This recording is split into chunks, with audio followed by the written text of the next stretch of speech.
I rushed to the office, and Mike was waiting for me. "Kevin, I'm having trouble opening this file. It contains patient data, and if we can't access it, the reception work will come to a halt. I was hoping you could help." "What? Are you serious? If you can't handle it, there's no way this contractor can. He's an exterior repair contractor, you know." Rachel, the office manager, said sharply, with a puzzled look. I saw Mia, the beautiful office clerk, with tear-filled eyes, looking anxious. I couldn't just leave her, usually so cheerful, in such distress. "My name is Kevin. Right now, I work for my uncle's exterior repair company. At 30, I never thought I'd change jobs like this, but I've recently started to think that physical work isn't so bad. I've been playing rugby since high school, so I have a solid build and tend to stand out. People often say my broad shoulders are perfect for manual labor. However, I'm usually quite reserved, so I don't attract much attention even in my new workplace. For the past 2 weeks, I've been going to the hospital every day. Not because of an injury or illness, but for work. The hospital's exterior walls are quite deteriorated, and my uncle's company is handling the repairs. Since I'm new at the company, I'm treated like a rookie. My daily routine includes borrowing armbands and ID cards for all the workers from the hospital office. "Good morning, I'm Kevin from the exterior repair company. Can I get today's armbands and ID cards, please?" The person who always helps me at the office is Mia, a bright and pleasant-looking office clerk. Her large eyes and clear skin make her look like an actress. Her hair, in soft waves, bounces lightly as she walks. Seeing her cheerful face at the start of the day always lifts my spirits and energizes me. "Oh, good morning, Kevin. Just a moment. I'll get them for you." She says this as she quickly retrieves the necessary armbands and cards from a drawer. Meanwhile, I fill out the form with the company name, my name, and the borrowing time, and hand it to her. "It's going to be hot again today. Please make sure everyone stays hydrated." Lately, it's been unusually hot for June, with strong sunlight from the morning. She's always so friendly and kind, even to workers like me. Because of this, going to the office has become a little highlight of my day. Naturally, she's popular with patients, staff, and doctors alike. The men who talk to her obviously have a crush on her, which is clear even from a distance. When I came with my uncle 6 months ago to inspect the repair site, I didn't see her, so she must be a relatively new face at the hospital. One day, when I went to borrow the work ID cards as usual, the office atmosphere was different and unusually chaotic. When I asked what happened, I learned that a spreadsheet file containing patient data couldn't be opened because they didn't know the password. Rachel was furiously scolding Mia. It seemed that Mia was somehow involved in the problem. Rachel was threatening her with dismissal, and she was visibly trembling. Her usual brightness was completely gone, replaced by anxiety and fear. At that moment, a male staff member walked in. But when he saw me, he stopped in his tracks. "Kevin? Is that really you, Kevin?" I was momentarily puzzled by the familiar voice, but then I recognized his face. "Oh, Mike? Wow, it's been a while. Are you working here?" "Yes, I am. I'm the IT guy here." "Oh, sorry. We're in a bit of a crisis right now, so I'll contact you later." "Your contact info hasn't changed, right?" "Yeah, it's still the same. But I'll be here working on the hospital's exterior repairs for a while, so feel free to reach out anytime." He looked puzzled. "You're doing exterior repairs? Well, okay. Sorry, but I really have to go now." With that, he hurried over to Mia's computer. I was concerned about her, who looked on the verge of tears, but it wasn't my place to intervene.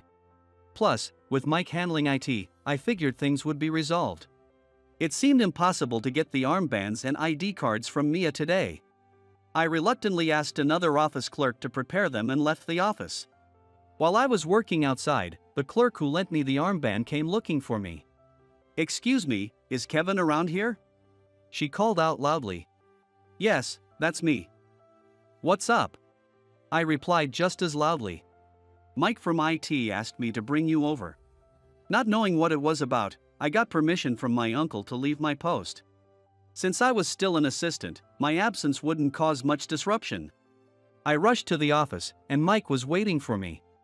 Kevin, I'm sorry to bother you at work, but we're having trouble opening this file. It contains patient data, and without it, the reception work stops. I'm the IT guy here, but I mostly liaise with contractors and rarely do hands-on work. I thought you might be able to help. What? What are you talking about? If you can't handle it, there's no way he can. He's an exterior wall repair contractor. Besides, we can't just let an outsider use our computers. Rachel's point was valid. He used to be my senior at an IT firm. He's a brilliant engineer and has helped me many times. If we can't open this file, the reception work stops. This is an emergency. I'll supervise his work, so please let him try. Kevin, can you help?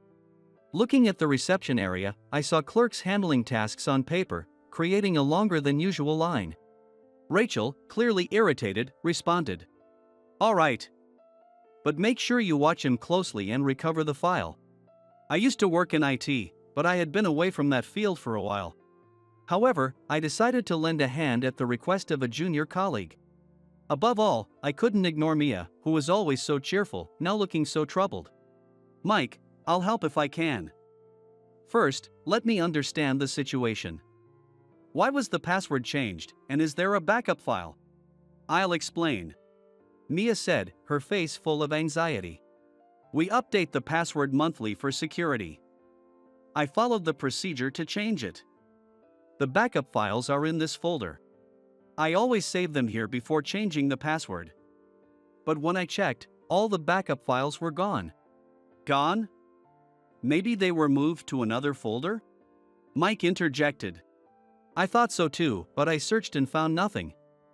They're not in the recycle bin either. Rachel added, her tone harsh. She must have accidentally deleted them. Who else would do it?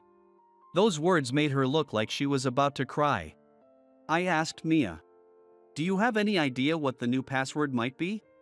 The passwords are generated using this site, and I write them on a sticky note and keep it in this drawer. It seemed like a primitive method, but many companies probably do the same.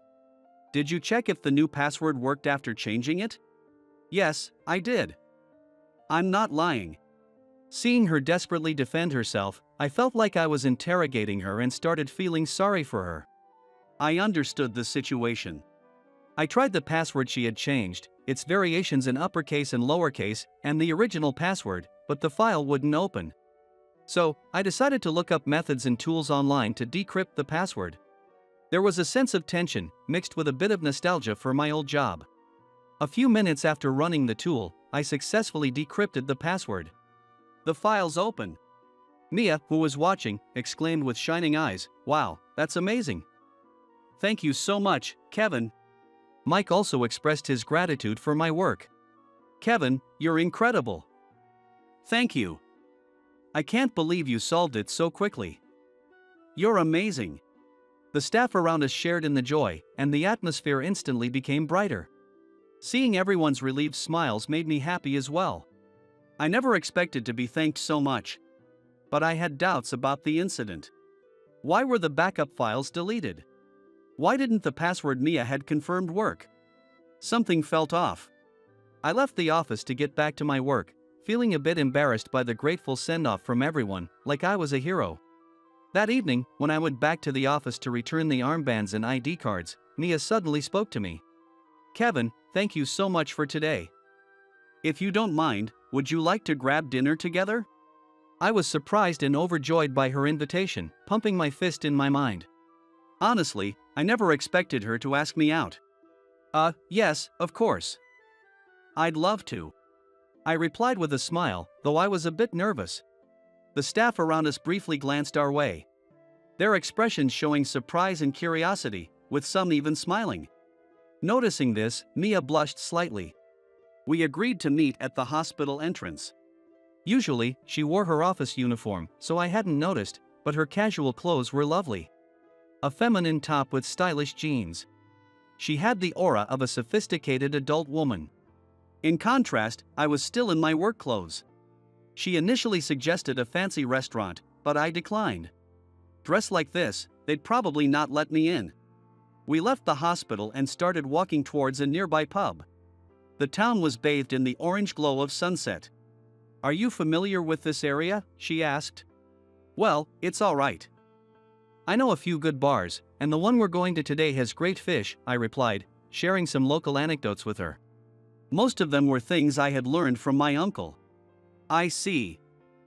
I'm still getting used to this area." As we walked, I noticed a fresh, floral scent coming from her. Was it a floral perfume? It made being near her even more pleasant. At the same time, I worried about smelling sweaty after a day's work. I discreetly checked my clothes. "Is something wrong, Kevin?" "I was just worried I might smell sweaty." She laughed softly. "I think you're the first guy I've met who's concerned about his smell." "Don't worry, you don't smell." Her kindness was clear, but I couldn't help wondering if she was just being polite. Dinner was at a local pub. A place my uncle often took me. The pub was small and had a relaxed atmosphere. We sat at a corner table, lightly clinking our beer glasses together. "Cheers," we said, taking a sip and starting to chat.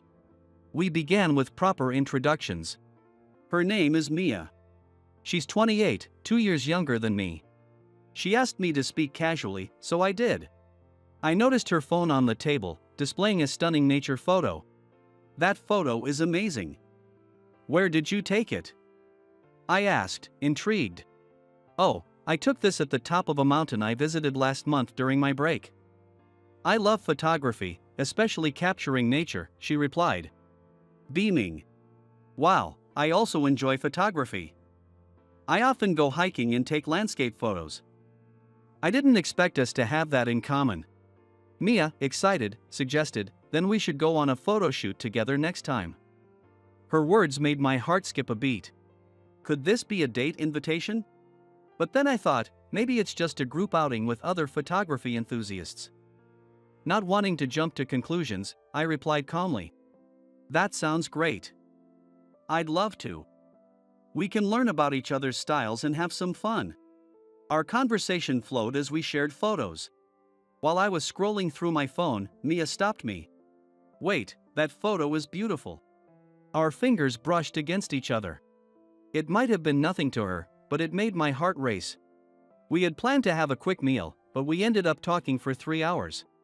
The pub gradually quieted down, with occasional bursts of laughter breaking the tranquility. "Thank you so much for today. As a token of my appreciation for solving the issue, let me cover the bill," Mia said, pulling out her purse. "No, I'll pay today. I had a great time, and I want to go out with you again. Next time, I'll be in casual clothes and won't smell sweaty." She laughed softly. "Alright, next time it's my treat. I'll find a nice place you'll enjoy," she agreed. Her smile warmed my heart, and I felt a sense of relief. We walked back, talking about our next photo outing. On the way home, her smile and voice kept replaying in my mind, making my heart race. These feelings were clearly more than just friendship. I was becoming very aware of my growing attraction to her. The next day, whenever I went to the office, our conversations naturally increased. We talked about work, hobbies, and everyday events. I started looking forward to my visits to the office even more. When the exterior repairs at the hospital were completed, it was my last day visiting. I mustered the courage to ask Mia to exchange social media contacts to stay in touch. "Mia, would you like to be friends on social media?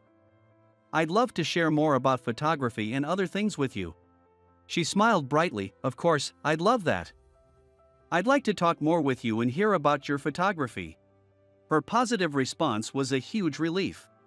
However, despite exchanging contacts, I found myself unsure of what to message her. Having little experience with dating at 30, I was anxious about what to write and how to continue our conversations. Every time I saw her icon, my heart raced, but I couldn't find the courage to send a message. 10 days after I stopped going to the hospital, I received a social media message from Mia.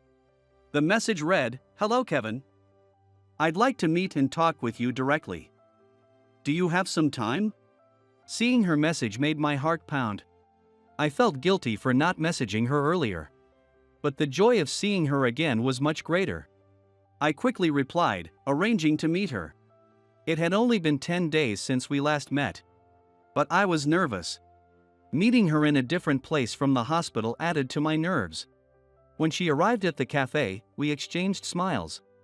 Her usual bright smile helped me relax. "Hi, Kevin. How have you been?" She started the conversation in a friendly tone as soon as we sat down. We chatted about our recent activities and how we'd been spending our days. Once we felt more at ease, her expression grew more serious. "I called you here to talk about the patient data trouble you helped with. It turns out it wasn't my fault. Mike found out that a colleague deliberately changed the password." Her face showed a mix of relief and lingering anger. "I never thought I did anything to make a colleague resent me, but it really bothers me. And I wanted you to know the truth," she continued. "It was clear it wasn't your fault, Mia. It sounds like pure jealousy. Don't let it bother you too much." I reassured her, relieved that her innocence was proven. I was thrilled that she wanted to meet and talk to me. "Thanks, Kevin. Hearing that from you really helps." I had suspected the missing backup files and asked Mike to investigate. He noticed the oddity but struggled to find a lead. I sent him some websites from home that might help. He quickly began investigating, checking computer operation logs and the hospital security system records. He told me about a colleague of Mia's who had set her up. This colleague had a crush on a popular doctor at the hospital and didn't like that the doctor had started showing interest in the newly hired Mia. Out of jealousy, she caused the data trouble to get Mia into trouble. The culprit had a few years of experience working in IT. So she knew how to use shared computers without leaving identifiable login records and how to permanently delete backup files. This colleague, who was just as attractive as Mia, felt overshadowed by her arrival and wanted to drive her out. Mike worked on verifying the investigation and coordinating with the parties involved. The incident of making important hospital files inaccessible was taken very seriously. Although it took time to coordinate with everyone involved, the truth eventually came to light, and the colleague responsible was dismissed. When Mia thanked me at the cafe, her face lit up. In that moment, I found her absolutely adorable. Her smile was so bright that I thought, I have to confess my feelings. My heart pounded. Nervously, I said, "Mia, I need to tell you something. I've realized that I really like you. These past days without seeing you have felt empty. Your smile and voice mean a lot to me. You're more than just a friend to me." My heart raced even faster. "Would you go out with me?" I finally mustered the courage to express my feelings to her. She looked surprised for a moment but then smiled gently. "I thought you disliked me since you didn't send any messages." Taking a breath, she added, "Yes, I like you too, Kevin. I'd love to go out with you." Her acceptance transformed the moment into the best one ever. All my anxiety and tension melted away, replaced by immense happiness. "I'm sorry about the messages. I just couldn't find the courage." I felt a bit embarrassed, but I apologized honestly. While talking to her about taking her to a recommended photo spot as a way to apologize, my phone rang. It was Mike. I told her it was a call from him and excused myself. "Kevin, thanks for your help. We caught the culprit because of you." "Yeah, that's great," I said, pretending I hadn't just heard the news. "By the way, I need your advice on something else." Hearing advice gave me a bad feeling. It better not be too complicated. "I'm with someone right now, so make it quick." "Whether you find it troublesome is up to you, Kevin. Actually, there's talk about hiring you as our IT specialist. We currently have 3 IT staff. But we're short-handed." Not only had I helped resolve the data trouble, but my suggestions for strengthening security and integrating patient reception information with electronic medical records had impressed the hospital. They wanted me to work as an official IT staff member. The hospital recognized these issues but lacked the IT personnel to implement solutions. I had left my previous company because I felt out of sync with their direction, which left me pretty down. Since then, I had thought physical work suited me better. But it wasn't that I disliked IT. I enjoyed logical thinking and problem solving. This proposal genuinely interested me. "Got it. Let me think about it," I said, ending the call. I decided to discuss it with Mia. "What do you think? As long as it makes you happy, Any choice you make is fine with me. If you see it as an opportunity, you should take it. Plus, I'd be happy to work in the same place as you." Her words made me so happy.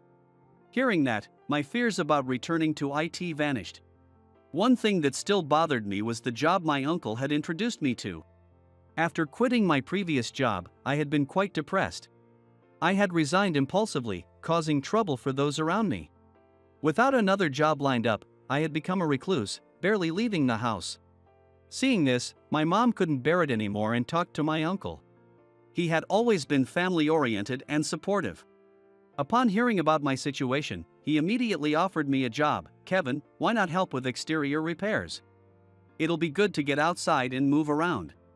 At first, I resisted, but knowing how much they cared, I decided to work at his company. Working there indeed made my days fulfilling. Physical work lifted my spirits, and I gradually started to enjoy learning repair techniques.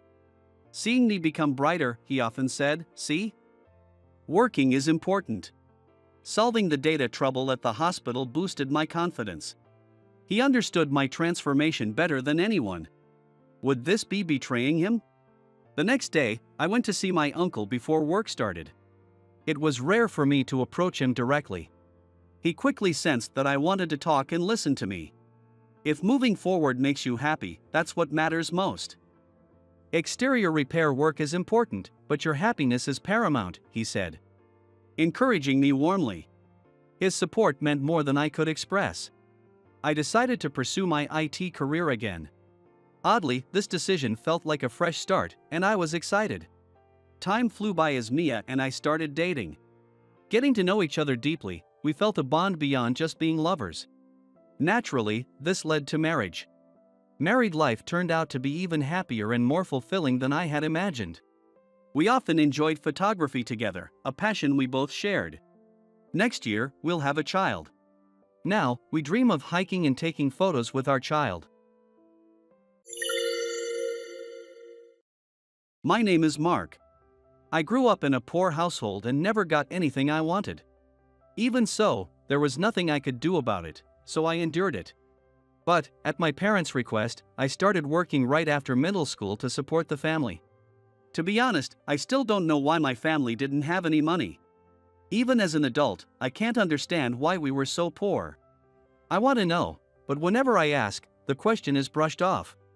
When I started working after middle school, I asked seriously, but I never got a clear answer. Why is our family so poor? All my friends have more money. None of my friends are working after middle school. Don't worry about that. Just do what you're told. Of course, we feel sorry for you. I don't mind working, but I want to know why. Otherwise, I can't stay motivated. There are some reasons we can't tell you. We're truly sorry for that, but we need you to work. I don't understand why you have to hide it. People ask me why I'm working so hard at my age. I see, you can't answer them, so you want to know from us. But we can't tell you. The more you hide it, the more curious I get. I'll keep working, so just tell me the truth. We appreciate you working after middle school, but we can't tell you the reason. Do I have to work my whole life without knowing? I don't want to work without a reason. Why do I have to do this? We'll tell you when you're older. Until then, please just keep working. We're very grateful. If you really are grateful, then tell me. Why do I have to endure this? Fine, I'll wait until I'm older. In the end, even now as an adult, I haven't gotten the answer. I can only guess, but I think my family had some debt. I was probably made to work to pay it off. I didn't understand as a child, but now I can grasp it a bit. If my parents had told me it was for debt, I would have refused. Because no matter how much I worked, it wouldn't benefit me. When I told my school that I was working after middle school, I was teased a lot. I still remember it vividly and think about it sometimes. Mark, you're going to work right after middle school, right? I knew you were poor, but working after middle school means you must be really poor. I don't want to work, but I have to help my parents. If I don't, my family will struggle. Being born into a family like that, you have no luck, Mark. An elite like me will go to college. You're just a middle school graduate. So you would stay dumb. I've decided to live my life this way. There's no point in making excuses. I don't know what will happen, but I'll enjoy it as much as I can. You don't have to act tough. Deep down, you must envy me. Sorry, my family is just too rich. Of course, I envy you, Jake. I love studying and want to go to college, but I can't because of my family's situation. Being born poor must be really tough. I'm glad I don't have to go through that. I can live doing whatever I want. Stop rubbing it in. I know your family is rich, and I know you're going to college. What, listening to rich talk makes you sick? Sorry about that. Jake always looked down on my poor family. But it was true, so I couldn't say anything back. His family had always been rich and never struggled. Because of that, he always looked down on us. I hated it, so I wanted to know the reason, but my parents never told me. Despite being teased, I started working after middle school. On graduation day, as I was leaving alone, Jake and a beautiful classmate named Sarah talked to me. We're going to the same high school. It's affiliated with a college, so we'll be together there too. Hard to imagine for a middle school grad like you, huh? That's great. Going to the same high school and college sounds fun. You're lucky. You must be jealous. Did you want to go to high school with the beautiful Sarah? Blame your poor parents.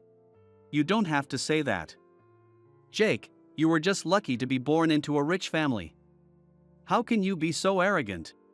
Sarah, you secretly think he is too poor, don't you? You should be honest. I don't think that at all. I wasn't born rich either, and I understand how he feels. Thanks for the sympathy, Sarah. It means a lot. Have lots of fun in high school and college. Don't say such lonely things. You might not go to high school or college, but you can still hang out, right? Will you still hang out with someone like me after graduation? I thought you'd cut ties. I'd love it if you invited me. Even though I'm not going to high school. Of course, I'll invite you to hang out. It doesn't matter when you start working. So even if I'm in high school, I'll still invite you to hang out. She was a really kind person and always treated everyone nicely. She never looked down on me for being poor and always treated me as an equal. I was always grateful to her for that. I remember these moments clearly. Even though she wasn't poor, she always shielded me from being picked on too much. Without her, Jake's taunts would have affected me more deeply. So even as an adult, I am immensely grateful to Sarah. But Jake didn't like seeing her defend me. Every time she did, he would say even nastier things. Why are you defending him so much? Do you have some special feelings for him? It's not that. I just feel sorry for him being picked on, so I stand up for him. Thanks for always being on my side, Sarah. Because of you, I made it through middle school. Jake's the one in the wrong for saying such things. It's childish to insult someone in middle school. Why do I have to be insulted? Calling poor people poor is just normal, right? It's his fault for being poor. I don't think being poor is a fault. How does him being poor affect you, Jake? Does it cause you any problems? Not really, but I'm glad you defend me. But it's true, I am poor, so it's fine. He's not wrong. You being poor have nothing to do with Jake. It's senseless to insult him for it. You might be right, but I'm used to being insulted. I was happy you want to hang out with me. Do you really think she will invite you to hang out? She was just being nice. She won't actually invite you. I seriously plan to invite him. Why do you presume to speak for me, Jake? Stop it. You don't mean it. It's crueler to say it and not follow through. So, you want to look down on poor people too, Sarah? What you say makes no sense. If that's how you feel, I won't hang out with you anymore. I'll only invite Mark. Fine, do whatever you want. I don't want to hang out with someone who defends poor people. Because of me, they had a fight. But there was nothing I could do. Even if I had intervened, the situation wouldn't have changed. Their argument was heated, and I had no authority to speak. Not because I was poor, but because I wasn't going to high school. I was the only one in my middle school who was going straight to work. I was isolated and gossiped about. I hated it, and near graduation, I talked to my mom.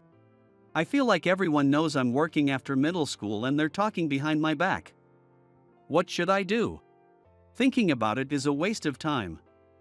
You're definitely working, so just ignore the gossip. But I can't help but hear it.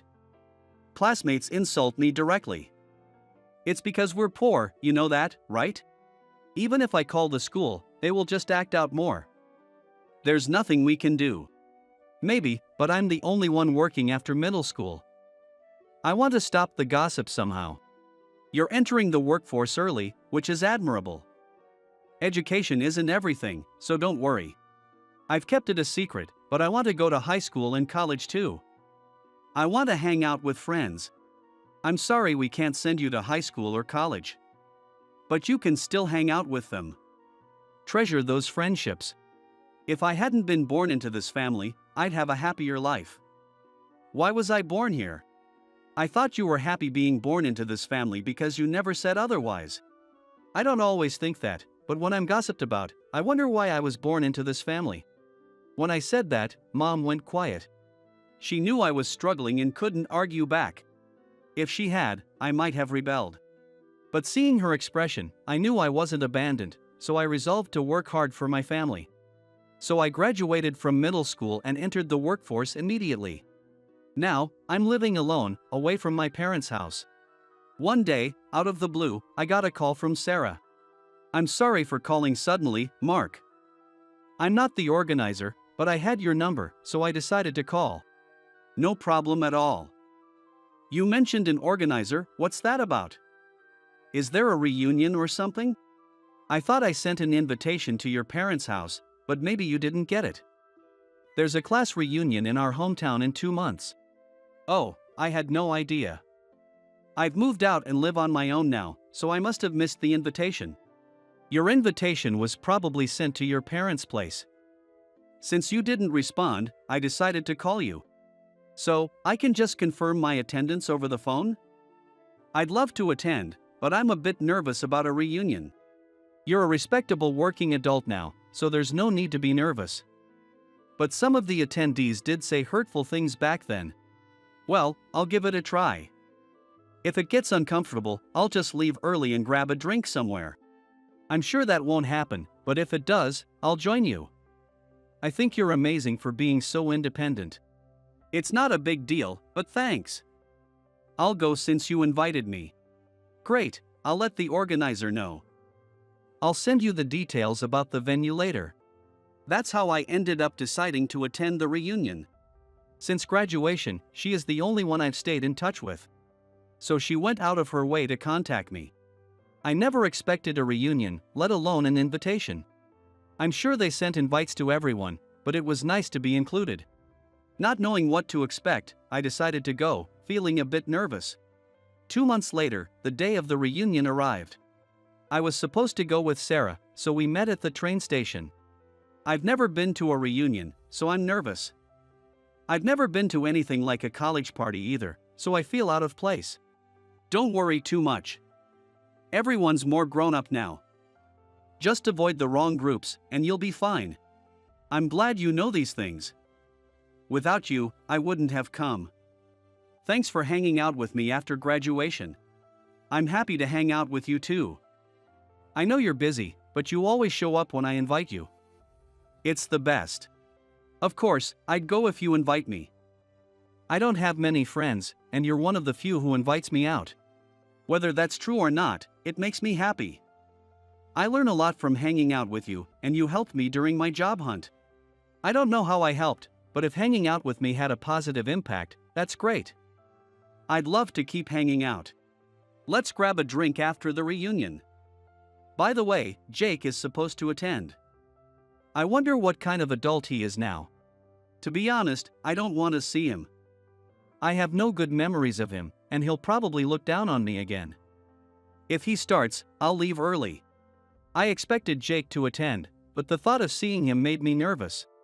I have only bad memories of him, and I don't want to see him at all. He'd probably spot me immediately and start belittling me like in middle school. I didn't want to feel that again, but with so many people, I thought it would be okay. Even so, the memories of middle school made me anxious. But Sarah's encouragement reassured me. If anything happens, just come to me. I'll try to stay with you, but with so many people, anything could happen. I'm glad you said that. I'm really nervous because I've never been to a reunion. If anything happens, can I leave early? I don't particularly want to be there either, just want to see some old friends.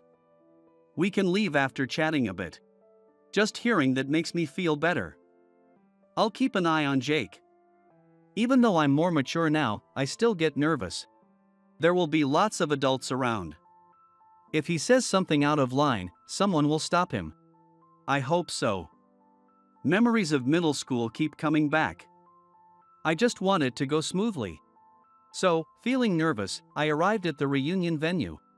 The place was already buzzing with lots of people, and some were quite drunk. After asking around, I found out they had started early because many arrived ahead of time. At least Jake wasn't there yet, so I could relax and enjoy myself. But I stayed on guard, unsure when he would show up. About an hour into drinking with everyone, he arrived, late because of work. Seeing him unchanged from our school days, memories flooded back, making me sweat. Hey everyone, you were waiting for me, right? It wouldn't be a party without a superstar like me. Let's have a great time tonight. What makes you so arrogant? You haven't changed at all since middle school. I didn't think you'd still be the same. What a thing to say right off the bat. You might not know this, Sarah, but I'm now the top earner at a top company. So don't underestimate me. Even if you're the top earner at a top company, we're just middle school classmates, so it doesn't change how I interact with you. Fine, whatever. I've got business with that poor guy over there. Meeting him is the real reason I came. As he said this, he slowly walked over to me. It seemed he had something to say to me. I had no idea what it could be. But one thing was for sure, it wouldn't be anything good. Given his arrogant introduction, he was probably going to brag about himself. As I was thinking that, Jake, with a smug grin, stood before me. Long time no see, poor boy. You're still wearing cheap clothes. Years have passed since middle school, but you haven't changed a bit. It doesn't matter what I wear. So, what do you want with me? Well, I've become a top earner at a prestigious company since then. I make more money than you could ever dream of. That's great for you. But why tell me? I don't really care. You're just jealous, aren't you? Admit it. Being poor is tough, right? Sure, being born poor wasn't great, but it doesn't bother me as much now. I cared more back in school. You must still be hung up on it. You're probably stuck in a low-paying job since you only have a middle school education. If you'd been born into a rich family, things would be different. He continued to look down on me.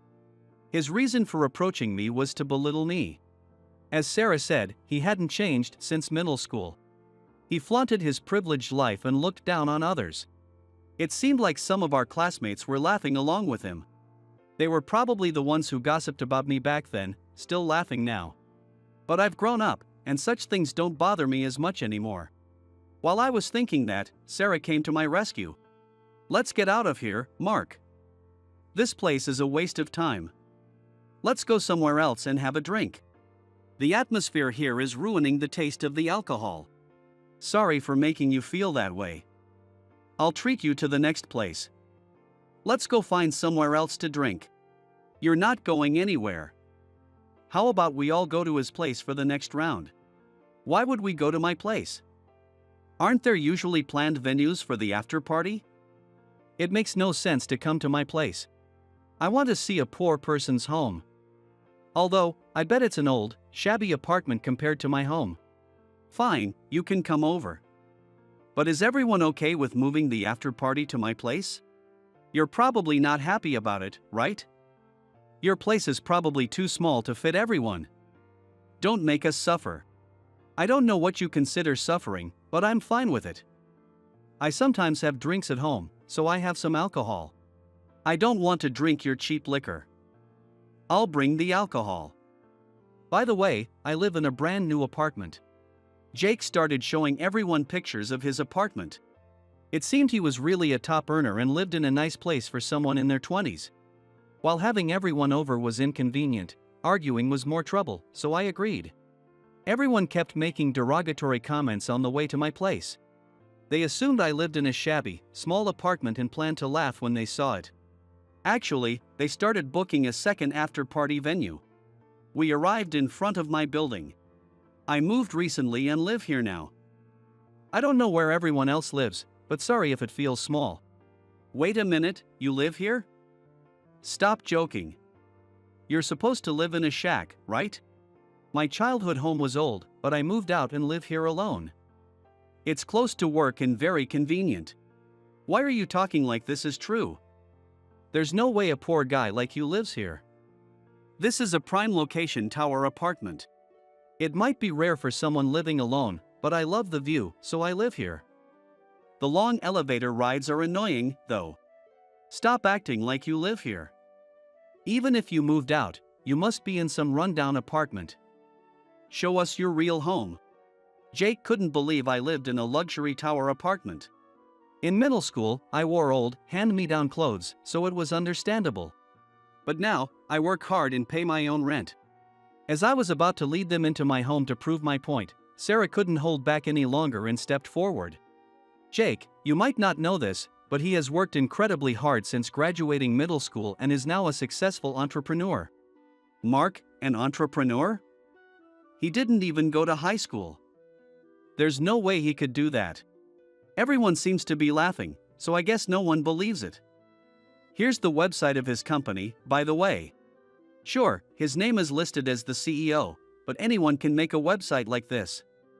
You are just trying to fool me. Even after she explained it, you still don't believe it, Jake? Fine. Let's go to my place then. With that, I led them into the tower apartment and opened the door to my unit. My last name was clearly written on the doorplate, making it undeniable. Jake's face turned pale with shock.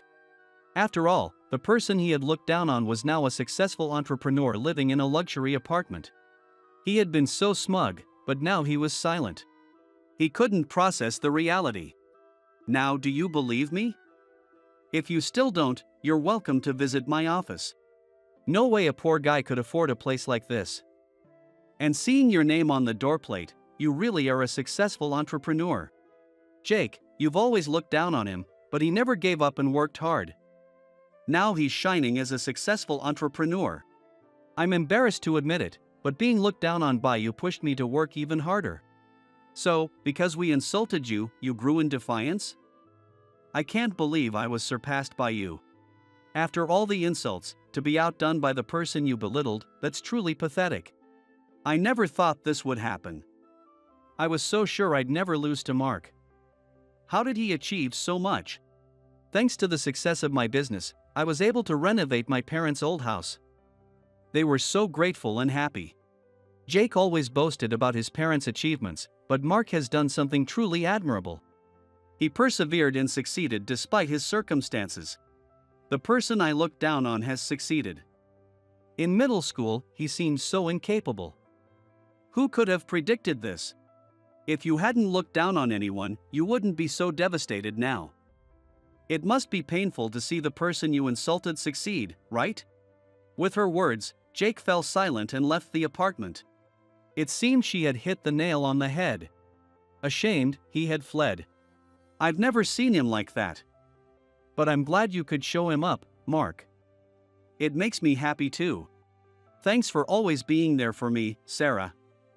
I wouldn't have come this far without you. After graduating middle school, I initially worked at a regular company but couldn't fit in, so I went independent.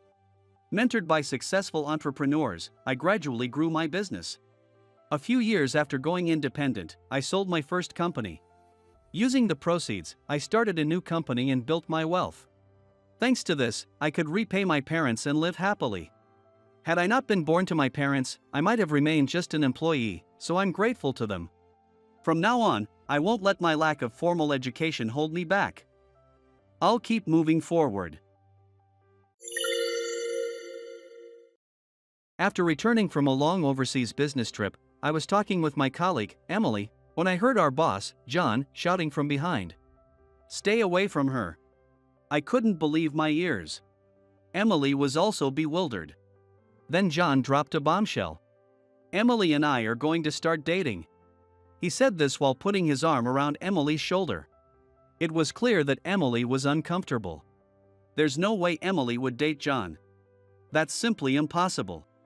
Because my name is David Smith, I'm 32 years old. I currently work for a major construction company. My main tasks involve building construction and tunnel excavation. I've been interested in buildings since I was a child, influenced by my father. That's why I jumped into this industry. My father worked at a construction company and built many buildings. He proudly showed me the completed buildings, and he looked radiant. Wanting to start this job and become skilled as soon as possible, I began working right after graduating from high school. Against my parents' wishes. My father always said, "You'll struggle if you don't graduate from college," but I ignored him. I had an unfounded confidence that as long as I was motivated, I'd be fine without a degree. But later, I would come to realize that my father was not entirely wrong. After joining a well-known construction company in my hometown, I worked energetically as an apprentice. I did everything I could and actively studied. Though I never liked studying, I could do anything related to my beloved construction work. My bosses and colleagues were kind, and I quickly gained skills. Then, a turning point came.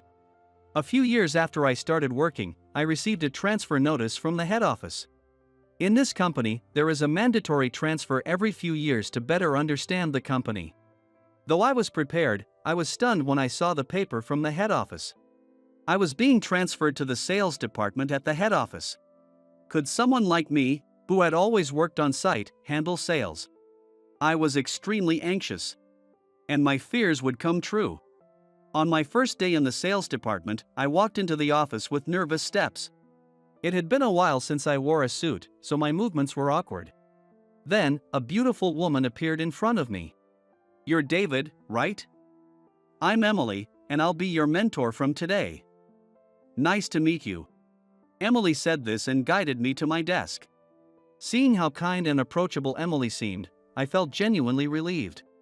And looking at Emily's face reminded me of something. "Are you the Emily who started the same time as me?" Yes, Emily had sat next to me at the welcome party. I remembered how Emily had kindly talked to me since I was fresh out of high school and nervous.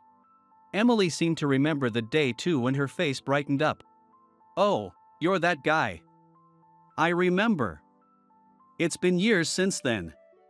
It's so nostalgic." We started reminiscing about our early days as new employees, completely sidetracking from work.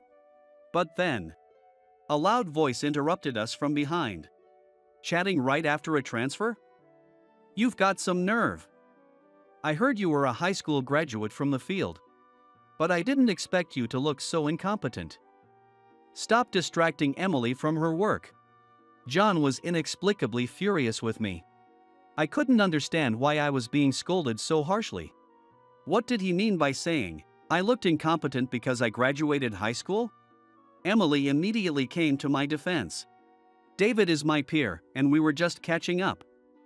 I plan to have him shadow me on sales calls so he can gradually learn the job. With his field experience, he'll adapt quickly." Hearing this, John laughed. "Emily, you were peers with this high school graduate? Don't worry. I'll assign a different mentor to him." I was shocked. This was the first time I truly understood what my father meant about struggling without a college degree. Emily looked displeased and unsatisfied with John's decision. "But I already prepared training materials for him based on your request, so I'd like to continue as his mentor." But John was adamant. "Sorry for the trouble, but I'll assign him a more suitable mentor." "Jim. Come here." An employee named Jim, who looked a bit older than me, stepped forward. John appointed him as my mentor. "Jim, you'll be mentoring this guy from today. He's a high school graduate like you. It's best for a high school graduate to be trained by another high school graduate." Brilliant idea, if I say so myself. John walked away, patting himself on the back. It became clear that John was extremely concerned with academic qualifications and looked down on high school graduates. I felt only anxiety about the future. As I stood there bewildered, Emily sighed deeply and said to me, "I'm really sorry. John is such a moody person. It's so frustrating. But you'll get used to it soon." Then she returned to her desk. Jim quickly approached me, instructing me to join him for sales rounds. I followed Jim as told. Once we left the office for our sales calls, Jim said something surprising. "David, you're about my age, right?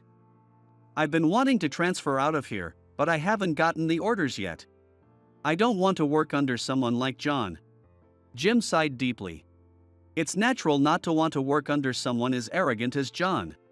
Trying to console Jim, I said, "I understand how you feel.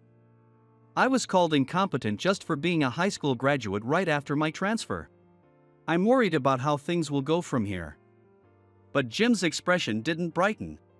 Then he revealed something shocking. "The reason he switched your mentor from Emily to me is because Emily is his favorite. He probably didn't like seeing you talking to her." "What? He changed my mentor just because of that?"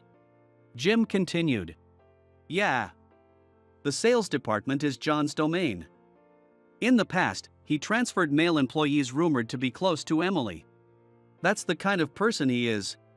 I was speechless. It's one thing for John to have feelings for Emily, who's much younger than him, but it's absurd for him to be jealous of other employees. I felt completely stunned. I had no confidence in my ability to work here without issues. For now, I followed Jim on his sales calls, taking notes on everything I needed to learn. I will learn my job quickly so that John won't say anything to me. I swore this in my heart. But when we returned to the office after the sales rounds, the atmosphere was unusually noisy. In the midst of my curiosity, I saw Emily approaching. I glanced over at John. Sure enough, John was watching Emily closely, just as Jim had said. It was evident that John had feelings for Emily. "John suddenly decided to wrap up work early today and have a welcome party for you. You're coming, right? Wrapping up work early for a welcome party." I appreciated the gesture, but I wondered if it was really okay to leave work early. I was sure John just wanted an excuse to go drinking with Emily. I was certain of that. Jim seemed to have the same thought and looked exasperated. "I'm glad they're having a party for me. I'll definitely join," I said, making Emily happy. Then, I returned to my desk to finish up some work before the party. Following Jim's instructions, I was working on preparing some materials. At 5 p.m., the office started heading to the designated pub. Emily got ready to leave and came over to my desk. "David, let's go." Though Emily invited me, I wanted to finish a bit more work first. "I'll be there soon. Please go ahead without me," I said, continuing my work. Emily, seeing my situation, said, "All right, I'll go ahead," and headed to the pub. Jim stayed with me, so I hurried to finish my work. Just as I was making progress, John came over to my desk. He dumped a pile of documents in front of me. Jim and I were both stunned. "These documents need to be sorted by tomorrow. You guys can come to the welcome party after finishing this." "Not that I expect you to finish." I was speechless. John left the office, laughing and in high spirits. Jim was shaking with anger. John planned this from the beginning. This is all John's work. It's infuriating. I upset Jim because of my actions. Missing the welcome party bothered me less than that. I apologized to Jim profusely. "I'm sorry for this. I'll handle it alone, so please go to the welcome party." But Jim picked up some of the documents and started working on his computer. "A party without you wouldn't be any fun. Besides, I don't want to drink with someone like John." He said that and smiled. I was deeply grateful to Jim. After several hours, we had finished about half of the work. I went to the vending machine to get Jim a cup of coffee. I decided that, since there wasn't much left, I would finish the rest alone and let Jim go home. Just as I was about to return to the office, I heard a voice behind me. "You're still here. Everyone's waiting for you at the party." It was Emily. Apparently, John hadn't told everyone that Jim and I were still working. "Is the welcome party already over?" I asked, puzzled. Emily looked visibly annoyed. "I slipped out because I didn't want to deal with a drunk John." I could understand that. Hearing Emily's words, I couldn't help but grimace. Seeing my expression, Emily asked me with concern, "Do you have so much work on your first day that you need to stay late?" I couldn't lie to Emily, so I told her everything about John dumping his work on me. Emily's eyes widened in shock. "What?" I had no idea. "I'm so sorry, I didn't know." Emily looked genuinely upset. "This isn't your fault, so don't feel bad." But Emily shook her head. "John ruined your welcome party." "I'll help you finish this quickly, and then we can have a proper welcome party together." Emily rushed back to the office. Inside, Jim was furiously working on the documents without a break. He was surprised but pleased to see Emily joining the effort. Together, we worked hard and managed to finish the work. We decided to have my welcome party at a different bar, far from where John and the others were. Jim, freed from the work, chugged his beer in one go. Even Emily joined him, drinking her beer down. "I really want to get back at John someday," Jim shouted. Emily also vented her frustrations. "Ever since John became our boss, I've been having nightmares every day. He keeps messaging me for no reason. It's unbearable." I was stunned. John was bothering Emily even outside of work. No wonder she was having nightmares. Jim, hearing Emily, gave her some advice. "Emily, you're beautiful and graceful, so you're very popular among the male employees. John especially likes you. He might be trying to make you his girlfriend. Be careful." Emily shuddered. "No way. That's insane." She downed another beer. Despite the short time, we had a fun welcome party. We promised to go out again and exchanged contact information before leaving the bar. As we stepped out, I felt a chill run down my spine. John was standing right in front of us. "What are you doing here?" And with Emily. We all turned pale. Emily quickly tried to defuse the situation. "We just ran into each other and decided to have a meal together." But John, already drunk, wasn't convinced and started shouting, "How dare you meet behind my back? And drinking with Emily without my permission? You'll pay for this." Jim and I were speechless. Why would we need John's permission to drink with Emily? It made no sense. "John, you're drunk. Let's just go home," Emily said, trying to calm him down. Despite her earlier dislike for John, Emily was willing to leave with him for our sake. John happily walked beside her, grinning like a fool. I was too stunned to speak, realizing just how foolish he was. The next day, I trudged to the office with a heavy heart. After yesterday's events, I had no idea what John might say. I braced myself for the worst. Sure enough, as soon as John arrived, he made a point of walking past me and loudly said, "Having a high school graduate here drags everyone's morale down. It's really awful." John constantly made snide remarks about Jim and me. Just because he graduated from an elite college didn't give him the right to look down on others. But I ignored John and kept working. If I quit now, I would be giving him exactly his wish. Despite enduring John's relentless belittling, I persevered. As the days went by and the toll on my mental and physical health grew, a rumor began circulating in the office. It was a rumor that Emily and I were dating. Since exchanging contact information, Emily and I had been frequently meeting up to vent about John, and some colleagues had seen us together. I knew this would cause trouble if it reached John's ears. But it was already too late. Just as I was about to head out for my usual sales rounds, John suddenly appeared before me and dropped a bombshell. "You don't need to go on sales calls anymore." "Ha?" Seeing my confusion, John looked smug. "The head office is looking for someone for a long-term overseas assignment, and I recommended you. With your field experience, they decided to send you. You'll be gone for 3 years, and you leave in 2 days. Start preparing quickly." I was dumbfounded. It was all so sudden and forceful. My colleagues looked incredulous. Jim was trembling with anger.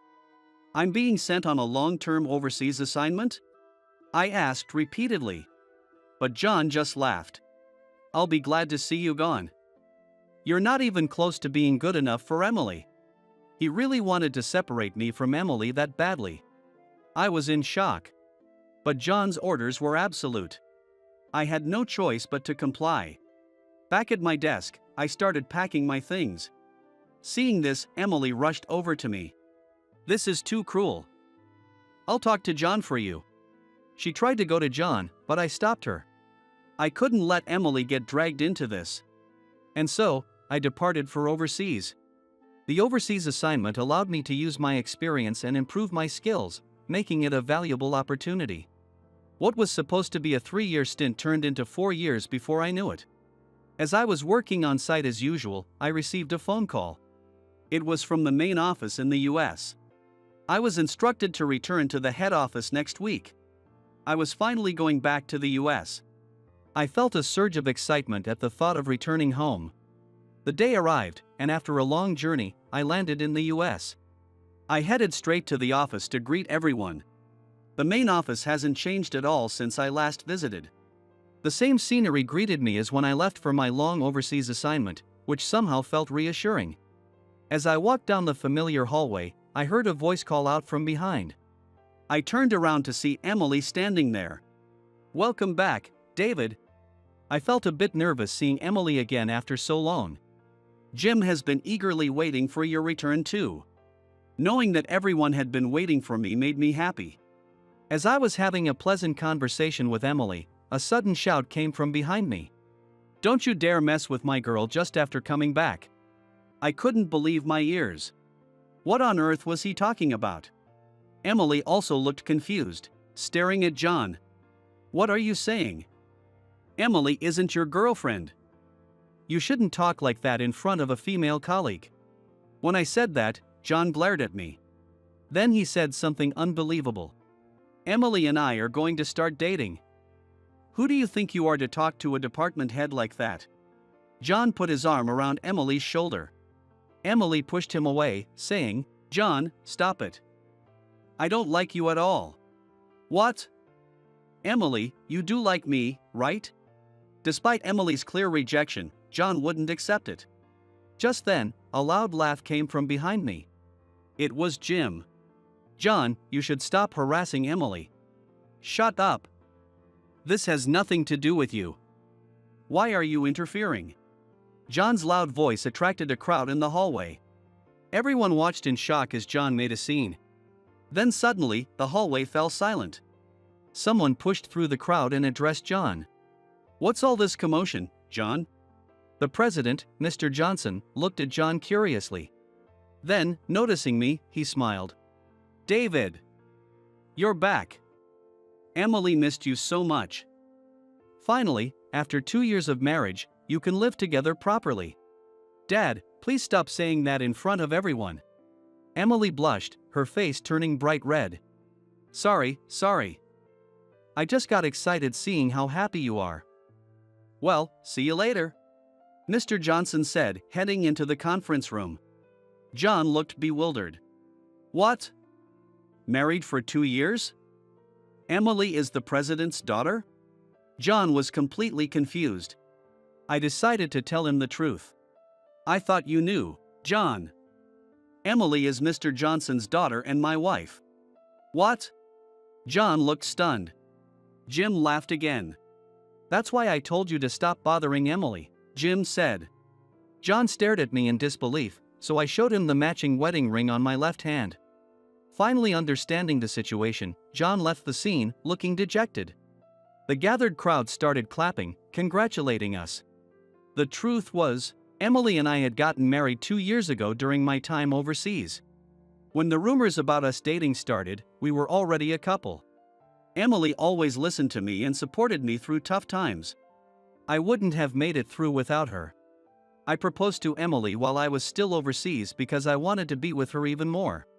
I discovered Emily was the president's daughter when I came back to the US briefly and met her parents. I was shocked when Mr. Johnson came out of the house. He kindly welcomed me and quickly approved our marriage, believing I could make Emily happy. Emily didn't want people to know she was the president's daughter, so we only told our closest friend, Jim, about our marriage. That's why John didn't know. While I was on the overseas assignment, Emily and I kept in close contact, eagerly looking forward to the day we could live together. Finally, the day had come, and I was overjoyed at the thought. As I entered the sales department office, chatting with Emily and Jim to catch up on lost time, I saw John, who looked incredibly angry. He couldn't accept that Emily was now with me. His face was contorted with rage, red as a beet. Seeing me enter the office, he immediately shouted at me. "Someone like you, a mere high school graduate, doesn't belong in this sales department.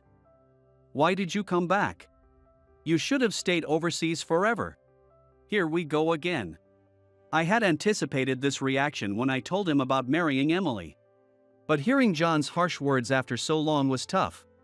If I argued back, it would only escalate things. I bit my lip and endured it. However, John, angered by my silence, hurled even more hurtful words at me. "Oh, there's another long-term overseas assignment opening up. David, why don't you take it?" "Yeah, let's do that." What was he saying? I had just returned. If he didn't want to work with me, he should take the overseas assignment himself. I could only sigh. Then, a loud voice came from behind me. "That won't be happening. Mr. Johnson. Why are you here?" The person who shouted behind me was Mr. Johnson. It seemed Mr. Johnson had been listening to John all the time. John starts to get upset. "This is my company. I can be wherever I want. Do you always belittle David like this?" Mr. Johnson was clearly angry. "No, it was just a joke. This is the first time I said something like that. Right, David?" John tried to get me to back him up. Did he really think I would support him? I would never do that. I told Mr. Johnson the truth. John always calls me and Jim useless high school graduates. I've gotten used to it by now. John's face fell, as if the world was ending. Jim nodded in agreement. Just earlier, Emily also told me about John's true nature. I couldn't believe it, so I decided to check on the sales department. And this is what I found. "John, you don't understand anything. David is about to become someone you should never treat this way." "What do you mean?" John and everyone else listened intently to Mr. Johnson's every word. Even I was anxious to hear what he would say. Mr. Johnson finally spoke. "David, you are just like your father, ambitious and dedicated to this company. I believe you can handle this company when I step down. I want to retire soon." Everyone watched in stunned silence. John was too shocked to speak. "Will you become the president of this company?" Mr. Johnson looked at me with a serious gaze. "Me, the president?" Even though I married Mr. Johnson's daughter, making me president seemed far-fetched. Then, the sales department door opened again, and the vice president, Mr. Anderson, entered. David will surely lead this company to great heights. He had a stellar reputation during his overseas assignment. He'll do just fine. My father confidently recommended me. I felt a surge of warmth at his unexpected praise. "Thank you, Dad." "Wait, Dad? The vice president is your father?" John stammered, clearly shaken. There was another secret I had kept from everyone. The vice president of this company was indeed my father. He and Mr. Johnson had founded this company from the ground up. Mr. Johnson and my father worked tirelessly to grow this company from nothing. I kept this a secret because I didn't want to be seen as benefiting from nepotism. Having decided to join the company straight out of high school, I wanted to carve out my own future on my own merits. My father shared this sentiment and hadn't even disclosed our relationship to Mr. Johnson. When I found out, I was so shocked I nearly fell over. When I introduced Emily to my parents before our wedding, my father was overjoyed and moved to tears. He believed that I could make Emily happy. Ignoring John, I shook hands firmly with Mr. Johnson. "I will work hard to uplift this company and make Emily happy." As I said this, the sales department erupted in warm applause. "I'm relieved to hear that. Now I can retire peacefully," Mr. Johnson said. On the other hand, John looked pale and stunned. David as the president of this company? This can't be happening. I must be dreaming. John muttered, collapsing to his knees. Mr. Johnson then dealt John a further blow. You have been harsh on David and Jim. There are many employees who joined this company straight out of high school.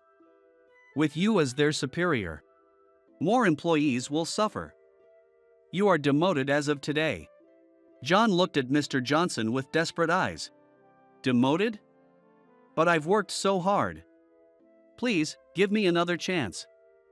I'll try to be a better manager. Jim, who had been quietly listening, raised his voice. Someone who looked down on us, as incompetent high school graduates can't suddenly become a good manager.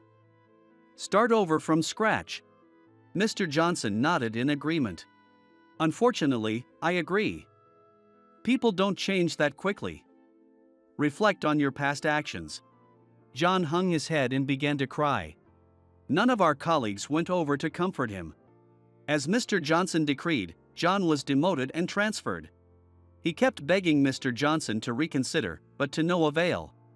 Eventually, John was sent to a branch office in a remote location, where he continued to cause problems by looking down on high school graduates. Mr. Johnson then ordered John to be transferred to a subsidiary company. But John's pride was too great, and he chose to resign. Now, no one knows where John is or what he's doing. It's a result of his own actions, for never valuing his subordinates. As for me, I am now happily living in the US with Emily. After being apart for so long, I am determined to make up for lost time and build a happy family. I also aspire to become a respected president that all employees want to follow. Excuse me, are you? The emaciated woman was brought to the hospital where I work. When I heard her story, nostalgic memories flooded back. Could this person be? No, but... As the woman continued speaking, I nervously addressed her. My name is Ryan. In my 30s, I'm currently a doctor, seeing patients every day. Although the daily efforts to help the community can be tough, my life is very fulfilling. Now recognized as a renowned doctor, I've had to overcome many hardships to get here. When I was 7, my father died in a disaster. My mother, suddenly losing the family's breadwinner, worked herself to death, following my father. With no relatives to turn to, I ended up in an orphanage. There were many children like me without families or abandoned by their parents. At first, the drastic change from my previous life made me withdrawn from people. Why did my father and mother leave me behind? My mind was filled with such pessimistic thoughts, and I would always sit alone in the corner of the room, feeling down. What changed me were the kind staff and other children. Ryan, you don't have a mom and dad, right? A younger girl approached and asked. She probably had her own reasons for being in the orphanage. Yeah, that's right. I see, me too. I don't have any family left. When I answered, the girl looked sad. Seeing her so alone, I found myself speaking up without thinking. Then from now on, I'll be your big brother. Really? I'm so happy. Seeing her face light up, I felt like I truly gained a sister. Being an only child, I had always longed for siblings. After that, taking care of the other children as if they were my siblings, I found myself feeling more positive. But those children were gradually adopted. A few months later, the girl who talked to me also left with a foster family, smiling. She'll probably live in a warm family from now on. I supported their happy futures while feeling lonely myself. I also wanted to be needed by a family. But no one ever adopted me. Several years later, I was in high school, focusing on part-time jobs and studying instead of joining clubs. In my situation, leisurely joining a club wasn't an option. Ideally, I wanted to work after middle school to avoid burdening the orphanage. But the staff encouraged me to at least finish high school, telling me about scholarships available for high school students. Attending high school changed my life significantly. Being in a different environment from my hometown friends helped me grow as a person. My classmates were very different from those in middle school, for better or worse. Since the high school was a college prep school, part-time jobs were not allowed. However, the teachers understood my situation and made an exception for me. I found a high-paying but tough job, and not working wasn't an option. as I worked and studied until I was exhausted every day. The staff often checked on me. "Ryan, are you okay? Don't overwork yourself." "Yes. Thank you for your concern." Each time, I felt both grateful and apologetic.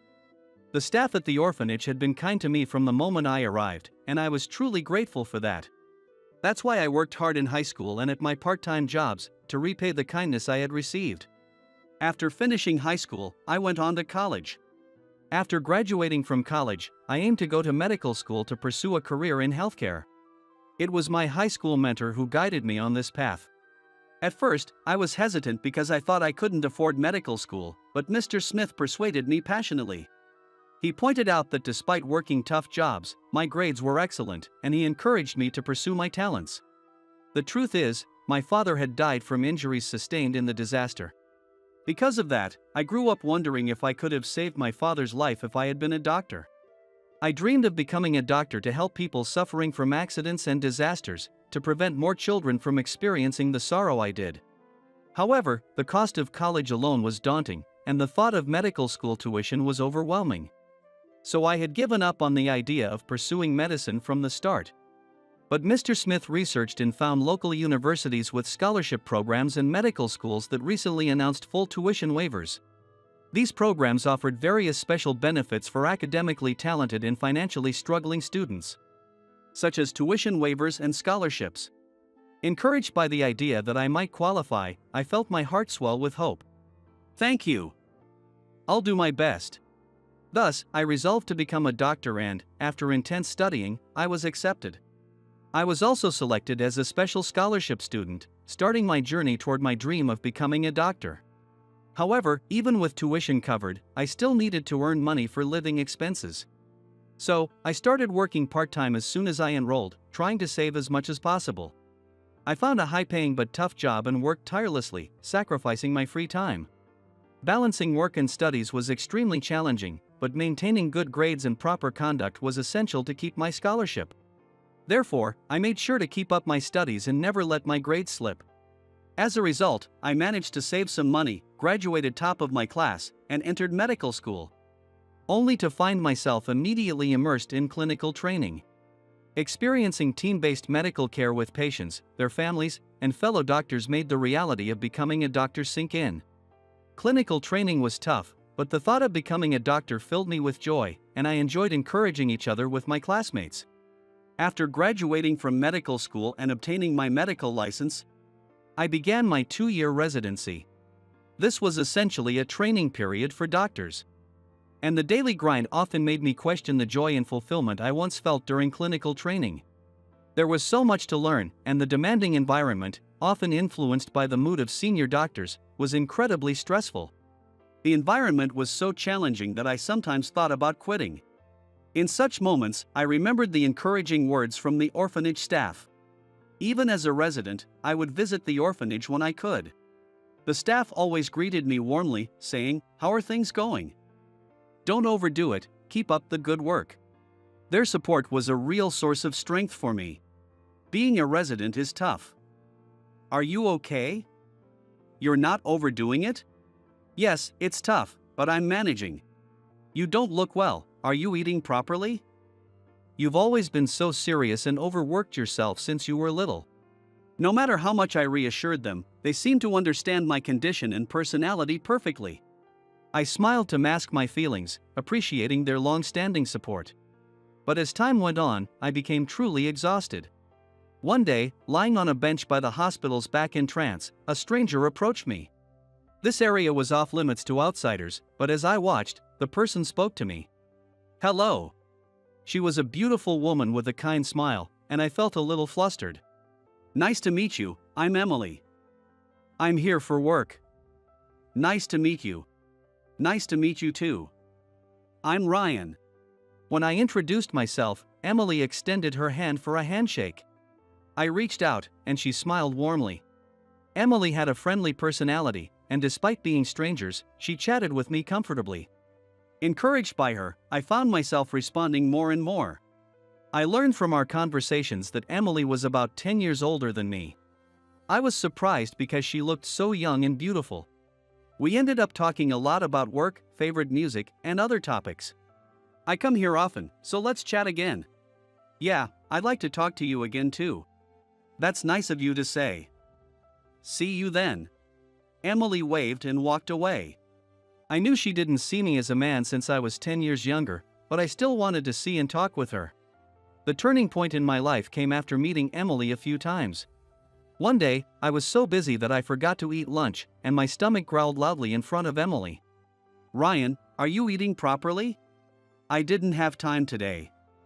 The hospital cafeteria is closed, and I can't afford to buy a lunchbox from the convenience store." Really? I honestly admitted that I was struggling financially. People often think doctors earn high salaries, but as a resident, I earned less than most office workers my age. I was so busy that I couldn't cook. And ready-made food was expensive, so I sometimes skipped meals. After hearing my story, Emily smiled warmly and made an unexpected offer.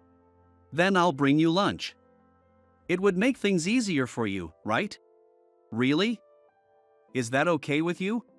I was surprised, and Emily's face lit up. "If we meet here every day, you can have lunch.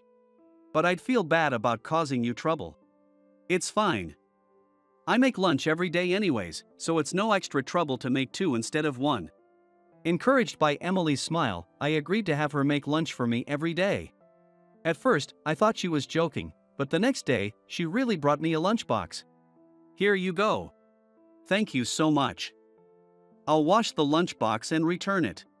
You're such a good kid. Just bring it back tomorrow, I know you're busy." Emily laughed brightly and handed me the lunchbox. The work as a resident was still tough, but eating Emily's lunchbox gave me the strength to keep going. Looking back, her lunchbox was probably the first homemade meal I had since my childhood. For several months, Emily brought me lunch every day. Her lunchbox were always delicious, well-balanced, and thoughtfully prepared. If someone asked if I liked Emily, I couldn't deny it. However, I knew she didn't see me as a man, so I didn't ask for more.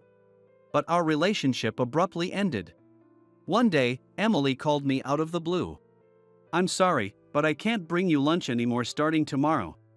I was surprised and worried about what happened to her, but I didn't think it was my place to pry. I told Emily, "Thank you for everything.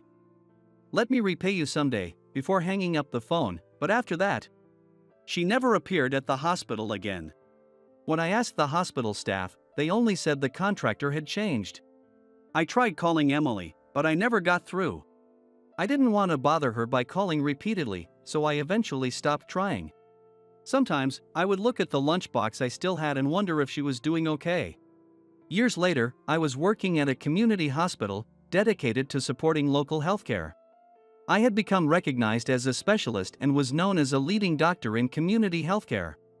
Now, I no longer struggled financially and was considered one of the top doctors at the hospital. I made sure to provide thorough care for each patient and worked to improve the hospital's system to accept all patients. I created a hospital capable of handling emergencies, with the hope that no more children would lose their parents to injury or illness like I did. With the support of the hospital director, Dr. Davis, and my colleagues, I had a fulfilling job every day. Surrounded by a reliable staff that I could trust. Although I remained single, I had no regrets. Years had passed since Emily's sudden disappearance, and yet I still had no idea where she was. I never forgot about her, not for a single day. Emily's smile and lunchbox had kept me going during my toughest times. I tried searching for her many times, but each attempt ended in disappointment. No matter how grateful I was, to Emily, I was just an acquaintance. Even consulting the police led nowhere, as I had no legal standing. In the end, 25 years passed without a trace of Emily, but I couldn't stop thinking about her. One day, while working at the hospital, I was contemplating dinner as I saw my last few patients for the day. There were fewer patients than usual, and the staff on day shift were already cleaning up. What should I eat tonight? Maybe I should visit the nearby pub for the first time in a while. As I daydreamed about the menu, I got a call about a patient being brought in by ambulance. "I'll be right there." In the treatment room, I found a woman who had fallen down some stairs at the train station. She was lying there, looking frail and skinny. Upon examination, I discovered that she had broken her left leg. Even after treating her injuries, she remained unconscious. Considering her poor physical condition, it seemed like she had been exhausted long before this incident. I suggested moving her to a quieter room to aid her recovery. She had no identification or contact information, so we admitted her and waited for her to regain consciousness. The next day, I examined her once she woke up. "Are you okay? Can you tell me your name?" She slowly turned to look at me, her eyes filled with sadness. "Where do you live? Do you have any family or contacts?" She silently shook her head in response to my questions. Unsure of what to ask next, I decided to try another approach. "Can you tell me what happened? I'd like to help if I can." After a few attempts, she began to speak gradually. It turned out she had been helping with her father's business, but when finances became strained and she confronted him, he abandoned her and disappeared. The business collapsed, and she found a new job, but the pay was low and her savings dwindled quickly. Years ago, her parents had divorced after her father had an affair, and she had no one to rely on. Now, she lives in a shabby apartment, struggling to make ends meet, and had fallen while trying to go grocery shopping due to exhaustion. "That's quite a situation," I said, unable to find better words. But then she shared something surprising. "Years ago, I knew a young medical student who couldn't afford to eat, so I made lunchbox for him." "What?" Hearing her words brought back nostalgic memories. Could this really be? "No, but..." While I was in shock, she continued talking. "He always accepted them so happily. Just seeing his face light up made me happy. But now, I can't even feed myself." She made lunch for a medical student who couldn't afford to eat? I used to be a young man who could barely able to afford food, and a woman I knew used to bring me a lunchbox.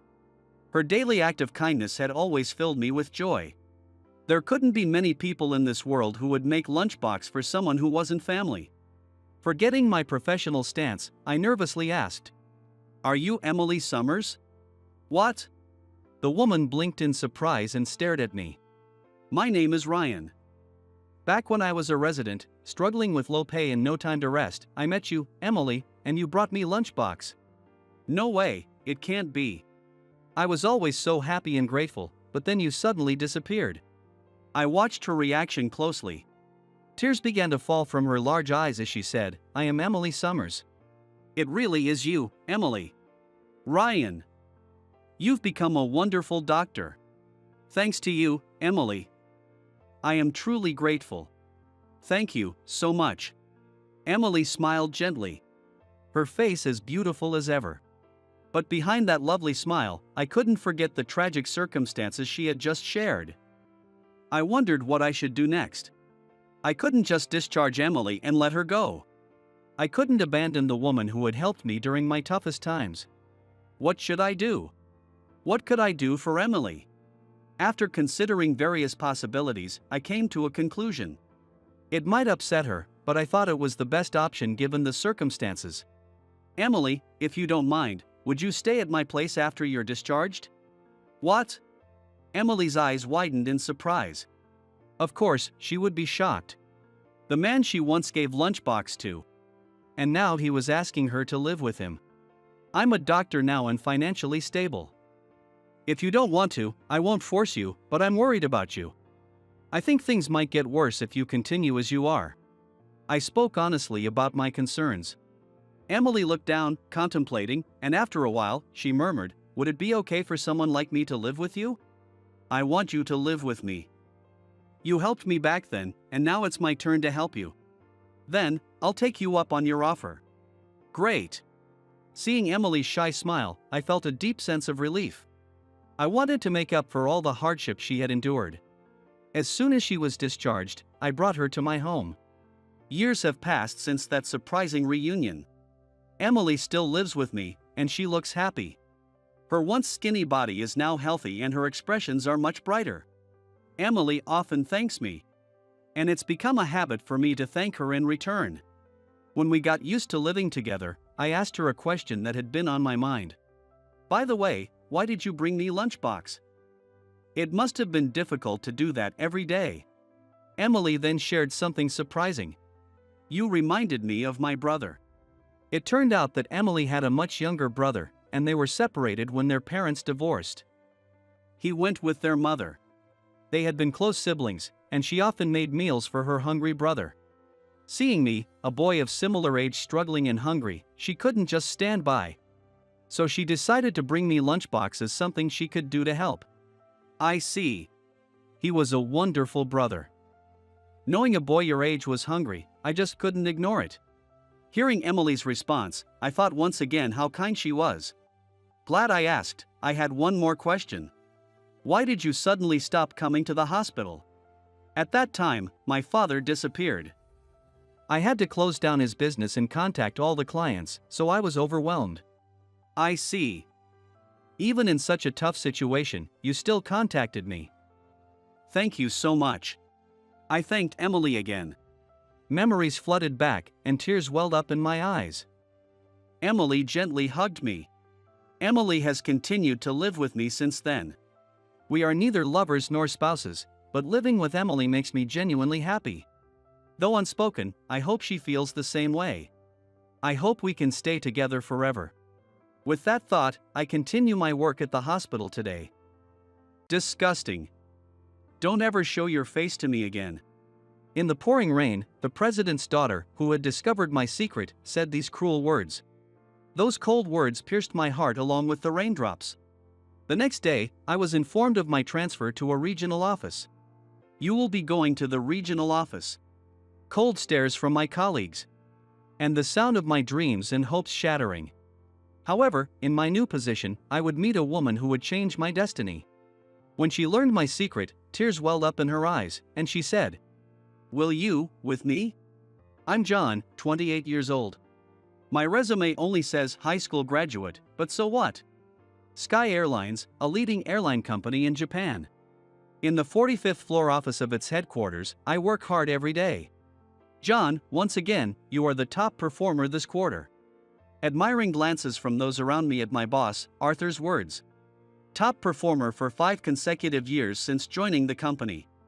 No one looks down on me just because I only graduated from high school. Thank you. But I still need to work harder. Despite my humility, pride burns within me. Education doesn't matter. As long as you have the ability, you can go as far as you want. On my desk, there is a mountain of materials for the next big project.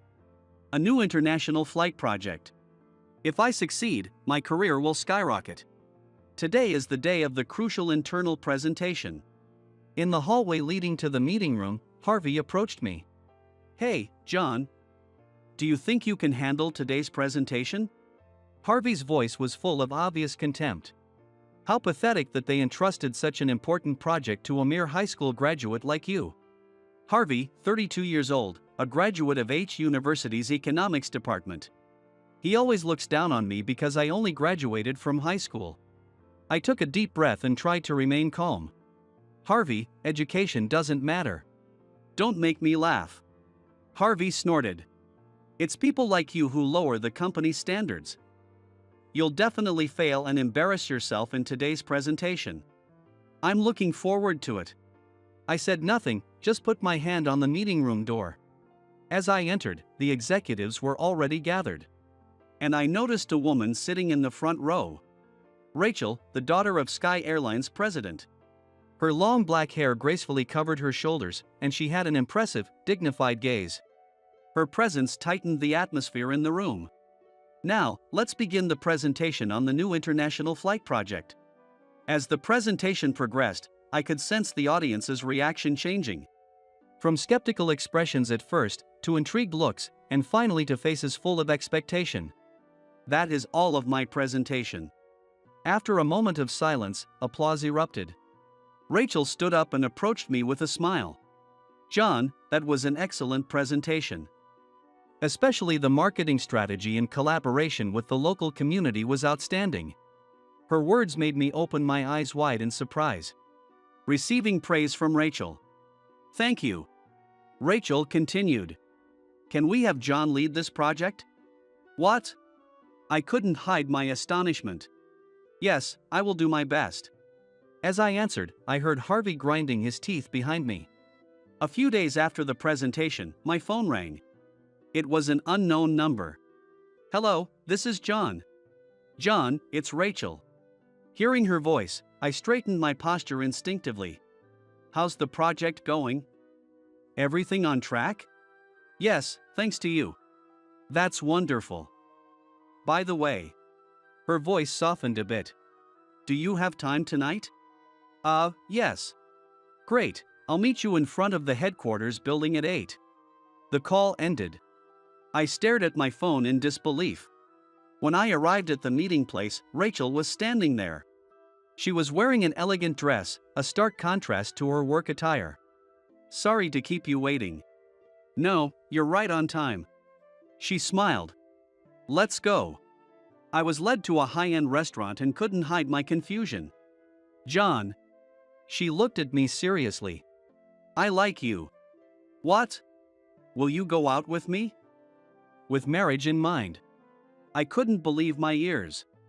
A confession from the president's daughter? Is this a dream? Rachel. I'm just an ordinary employee. That doesn't matter."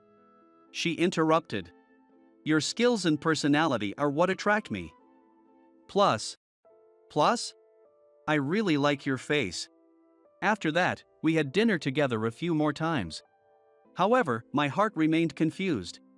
Indeed, Rachel is an attractive woman. Intelligent, beautiful, and strong. I respect her deeply in a professional context. But, no matter how many dinners we had, romantic feelings did not grow within me. Instead, every time we met, my guilt grew. "Hey, John." Her voice brought me back to reality. "What do you think about us?" My throat felt dry. I couldn't answer. If I told her the truth, it would surely hurt her. And then, what will happen if I refuse? The worst-case scenarios flashed through my mind. I'd be removed from the project, transferred, or even fired. "John?" "Oh, sorry." I was lost in thought. I hastily tried to cover up. A hint of sadness appeared on Rachel's face. Another month passed with my indecisive attitude. "Hey, John." I turned at the voice. It was Harvey. "You seem pretty close with the president's daughter." His eyes were cold. "Don't get carried away, you high school graduate. Your true nature will soon be exposed." His words intensified my anxiety. I looked out the window again. Under the blue sky, the city was as bustling as usual. Yet, my heart felt shrouded in dark clouds. One day, a sudden downpour hit the city. Harvey and I, who were outside, quickly took shelter under a building's eaves. Damn, the weather forecast was way off. Harvey clicked his tongue. I silently watched the rain. My soaked clothes clung to my body, making me shiver. At that moment, I saw Rachel. She was walking towards us with an umbrella. "Oh, John, Harvey. What are you doing here?" "We're taking shelter from the rain," I replied. Rachel looked worried as she saw my state. "Oh dear, you're soaked." She took out a handkerchief from her handbag. "Let me wipe you off." It was then. "I'll do it." Harvey stepped in front of me and snatched the handkerchief from Rachel. "Harvey?" As Rachel looked confused, Harvey began to roughly wipe my face. "Hey, stop it." I tried to push Harvey's hand away, but it was too late. "Oh." Rachel's voice trembled. I looked at her nervously. There, exposed, was the red scar running from my cheek down to my neck. I have a large scar on my face. I got this scar 10 years ago in a car accident. When I was a new employee, I never thought about hiding it. It wasn't until much later that I began to care about the stares. Harvey was my senior. One of the few who knew me from when I first joined the company. To reveal it like this. Her expression changed from shock to fear, and then to disgust. "Rachel, this is..." My words trailed off. "This can't be true, right?" "Let me explain. There's a reason." I desperately tried to find the words. But she stepped back, further and further. "Don't come any closer. I can't believe this, how could this happen?" I reached out to her, but her words, "Don't touch me, monster," tightened my heart. Tears welled up in her eyes. A mix of anger, sadness, and the pain of betrayal. You deceived me. You kept this from someone you were going to marry. It's unforgivable. Rachel, it's not like that. Please listen.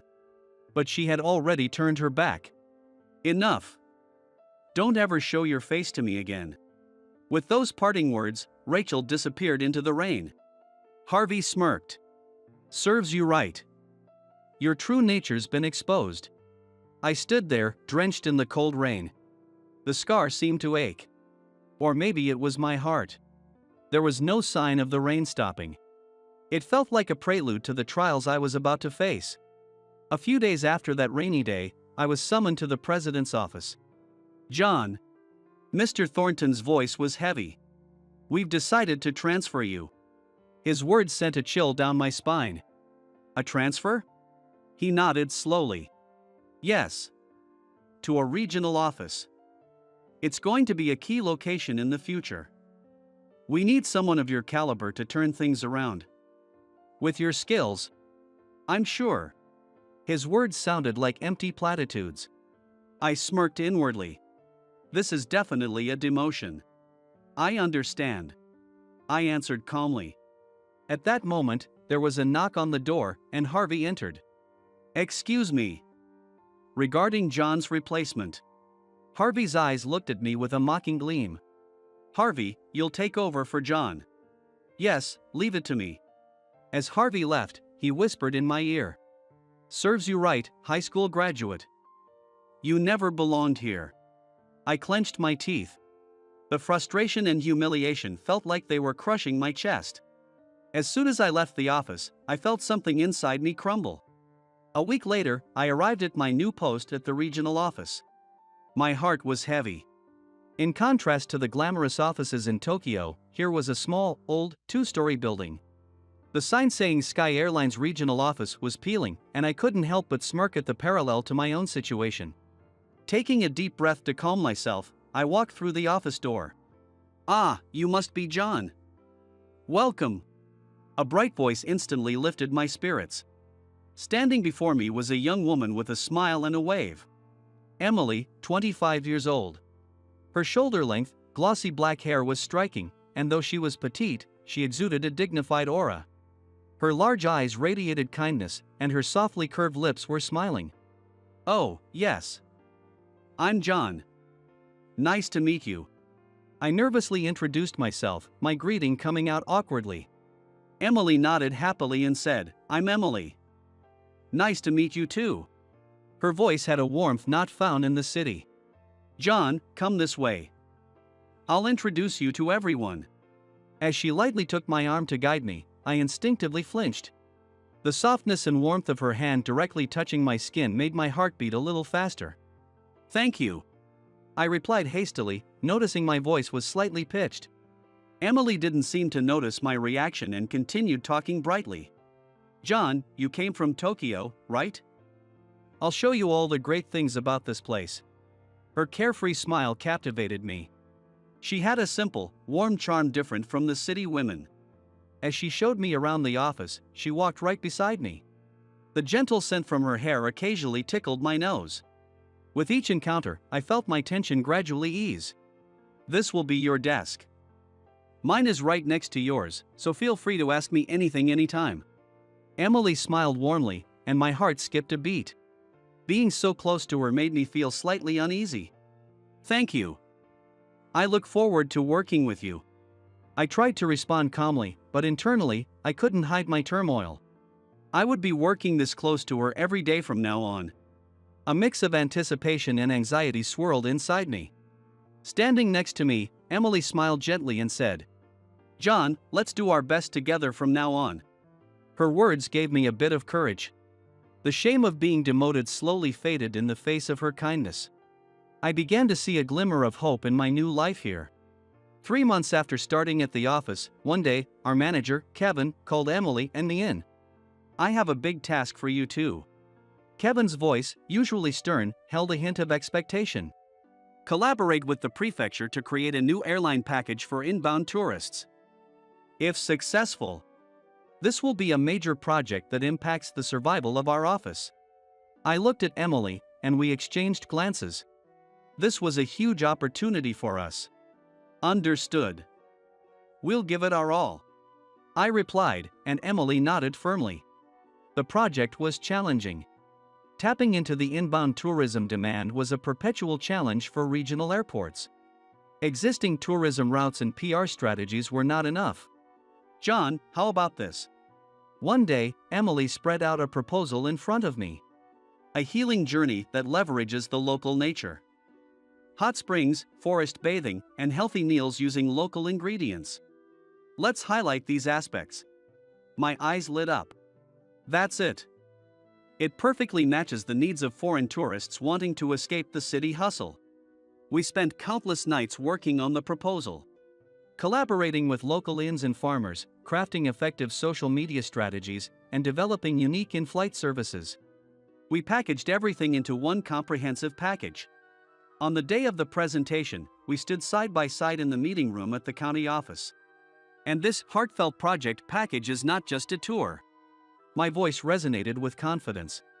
It's a journey to experience the beauty of this nature with all 5 senses. Emily smoothly changed the slides and added supplementary explanations. Relaxation in hot springs, refreshment from forest bathing, and healthy meals made with fresh local ingredients. All these elements are organically connected to offer a trip that rejuvenates both body and soul. When the presentation ended, silence filled the room.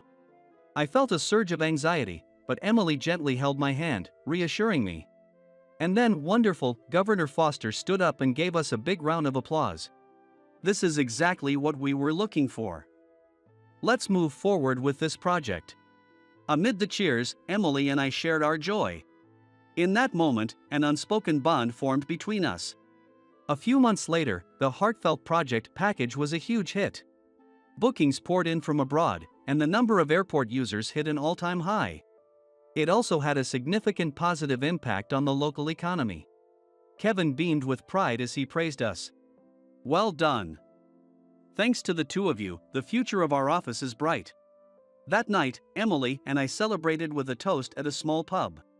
Outside the window, the stars shining in the night sky seemed to promise a hopeful future. The day after the successful project celebration, in the late afternoon. As we finished tidying up the office, Emily approached my desk. John. When I turned to her voice, a softer smile than usual greeted me. The evening sun illuminated her profile, making her look unusually alluring. Good job. Hey, how about celebrating tonight? Her words made my heart stop for a moment. Oh, yeah, let's celebrate with everyone. Emily shook her head, interrupting me. No, not with everyone. Blushing slightly, she continued. Just the two of us. At that moment, something burst inside me. My mind went blank, and my heart pounded loudly in my ears. Just the two of us, huh? I could hear my own voice trembling. I hurriedly cleared my throat and tried to compose myself. Yeah. That sounds good. Let's go. Emily's face lit up. Great. Let's meet at the pub in front of the station at 7. As I watched her walk away lightly, I took a deep breath. Calm down, me. It's just a drink with a colleague. But, just the two of us? I quickly finished cleaning up and dashed out of the office. I freshened up in the station restroom and arrived at the meeting place 10 minutes before 7. While waiting for Emily, who hadn't arrived yet, I felt my heartbeat refusing to calm down. John. I turned around and saw Emily, who had swapped her work clothes for a light pink dress. Her hair was lightly waved, and her makeup was subtle yet alluring. I was speechless. What's wrong? You look so surprised. Emily tilted her head. No, you look beautiful. The words came out before I could stop them. Emily's cheeks turned red again. Thank you. You look great too, John. We both laughed, trying to hide our embarrassment. Shall we go? Emily placed her hand on my arm. The warmth made my heart beat even faster. As we walked through the night streets, I pondered. Is this a date? Or just a drink with a colleague? I didn't know the answer. But the excitement in my chest felt like a sure sign. Something new was starting to grow between us. The small pub was bathed in soft light. The owner behind the counter gave us a warm smile. Emily and I sat at a small table in the back.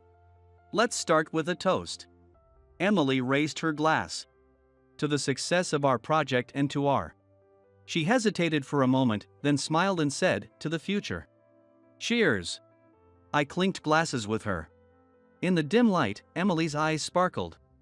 At first, we talked about work. We shared stories of the project's challenges and funny episodes with colleagues. Laughing together, we gradually relaxed. Suddenly, Emily looked serious and said, by the way, John, you're from a single-parent family, right? I was a bit surprised and nodded. Yeah, that's right. Emily hesitated a bit before continuing. Actually, I am too. I was raised by my mom. I see. I quietly listened to Emily's words. She took a deep breath and began to speak. I don't remember much about my father. He left without saying anything, abandoning my mom and me. A hint of tears appeared in her eyes. At first, I resented him. But now. Emily smiled softly. Maybe it made me stronger, made me determined to do my best in everything. I nodded silently. I understand. I felt the same way. Emily looked at me shyly. Actually, the reason I approached you at first was because of that feeling. What? I thought we might understand each other, being in the same situation. Choosing her words carefully, Emily continued. But once I got to know the real you, I was just amazed. That's not true. I said, feeling a bit embarrassed. Emily gazed at me seriously. No, you really are amazing. You excel at work, yet you're so humble. Why is that? She asked curiously. I thought for a moment. Well, it's a long story. A long story? Emily's eyes became serious. Yeah. Choosing my words carefully, I continued. A long time ago, I was overconfident and made a big mistake. Since then, I've been more cautious. Emily nodded slowly. But you should have more confidence. Your abilities are genuine, John. Her words warmed my heart. Thank you. I expressed my honest feelings. As we drank more, the conversation turned to more personal topics. What kind of woman do you like, John? Emily asked, looking up at me slightly. Ha! I was momentarily at a loss for words. Well, someone kind, with a lovely smile, I guess. Really? Emily smiled meaningfully. Specifically? Specifically. I looked straight into her eyes. Someone like you. As soon as I said it, I was surprised by my own boldness. But Emily blushed happily. Maybe I've had too much to drink? She said, trying to hide her embarrassment. No, I'm serious. I answered with a sincere look. A moment of silence passed between us. Then, Emily gently reached out and touched my hand. I think I might like you too, John. Her words made my heart skip a beat. Emily's fingers danced lightly on my hand. Emily. I said her name. She smiled and moved closer to me. Our faces slowly drew nearer. But something held me back. Was it right to let this relationship progress without telling her everything? I still had things I hadn't told her. Emily, The words were on the tip of my tongue, but I swallowed them. Emily seemed to sense my hesitation and watched me gently. Hey, Emily. I took a deep breath and made up my mind. There's something I need to tell you. Okay, I'm listening. Emily nodded seriously, her expression attentive. I've been hiding something. I started quietly. I have a scar on my face. I cover it with foundation now, but... Emily's eyes widened. What? It was when I was in charge of a big project in Tokyo. The president's daughter of the client company liked me. And we were close to sealing the deal, but... Choosing my words carefully, I continued. On the final meeting day, my secret was exposed. She said she couldn't work with a monster like me. That's awful. Emily whispered. The scar is old, and I've almost forgotten about it myself, but it still shocks people. Emily listened intently. I took a deep breath and began to tell her more. 10 years ago, on my college entrance exam day, I was heading to the station when a traffic accident almost happened right in front of me. I jumped in to save a man without thinking. Is that when you got hurt? Emily's voice trembled slightly. Yeah. But honestly, I don't regret it at all. That man survived. When it comes to choosing between saving a life and taking an exam, the answer was clear. Emily's eyes were moist. But you didn't go to college. Yeah. In the end, this accident is why I only have a high school education. My family couldn't afford another chance. But I'd make the same choice again. Emily was silent for a moment, then slowly took my hand. Her warmth made my heart tremble. John, can I see the scar? I hesitated for a moment. This was a scar I'd never shown anyone. I thought deeply about what it meant to reveal it. Oh, you don't have to. I'm sorry. I tend to be insensitive sometimes. Emily said playfully to lighten the mood. I took a deep breath and made a decision. No, it's fine. I'll show you. I slowly took out a handkerchief from my pocket and gently wiped the left side of my face. The foundation gradually came off. Emily gasped. The red scar from my cheek down to my neck became visible. This is... Her voice trembled. I closed my eyes. Fear of rejection swirled inside me. But in the next moment, a warm hand touched my cheek. When I opened my eyes, Emily was smiling with tears in her eyes. John, this scar is something to be proud of. Her voice was gentle yet strong. It's a testament to your courage and kindness. It's the mark of a hero who saved someone's life. Tears unknowingly streamed down my face. Emily. You don't need to hide it. Emily took my hand. This is the real you. And I love you for all of it. Her words lifted a burden I'd carried for years. Thank you, I said with a hoarse voice. Emily gently embraced me. In her warmth, I felt truly accepted for the first time. Outside the window, the stars shone brightly in the night sky. In that moment, I knew. Meeting Emily was going to change my life profoundly. The next morning, when I arrived at the office, Emily had already placed a coffee on my desk. Good morning, let's do our best today. Her smile was filled with more than just collegial affection. Thank you, Emily. I replied in a low voice, mindful of the curious gazes around us. I recalled the night I had revealed my secret to Emily. I want to be your girlfriend. We started dating. However, we promised to act like regular colleagues at the office. But reality was different. Hey, John. I made this. Try it. Emily handed me a homemade lunch. It was filled with all my favorite foods. Delicious. But how did you know what I like? Oh, you mentioned you liked fried chicken before, so I tried my best. Emily's dedicated attitude attracted the attention of everyone in the office. Hey, John. Are you dating Emily? My colleague Henry teased.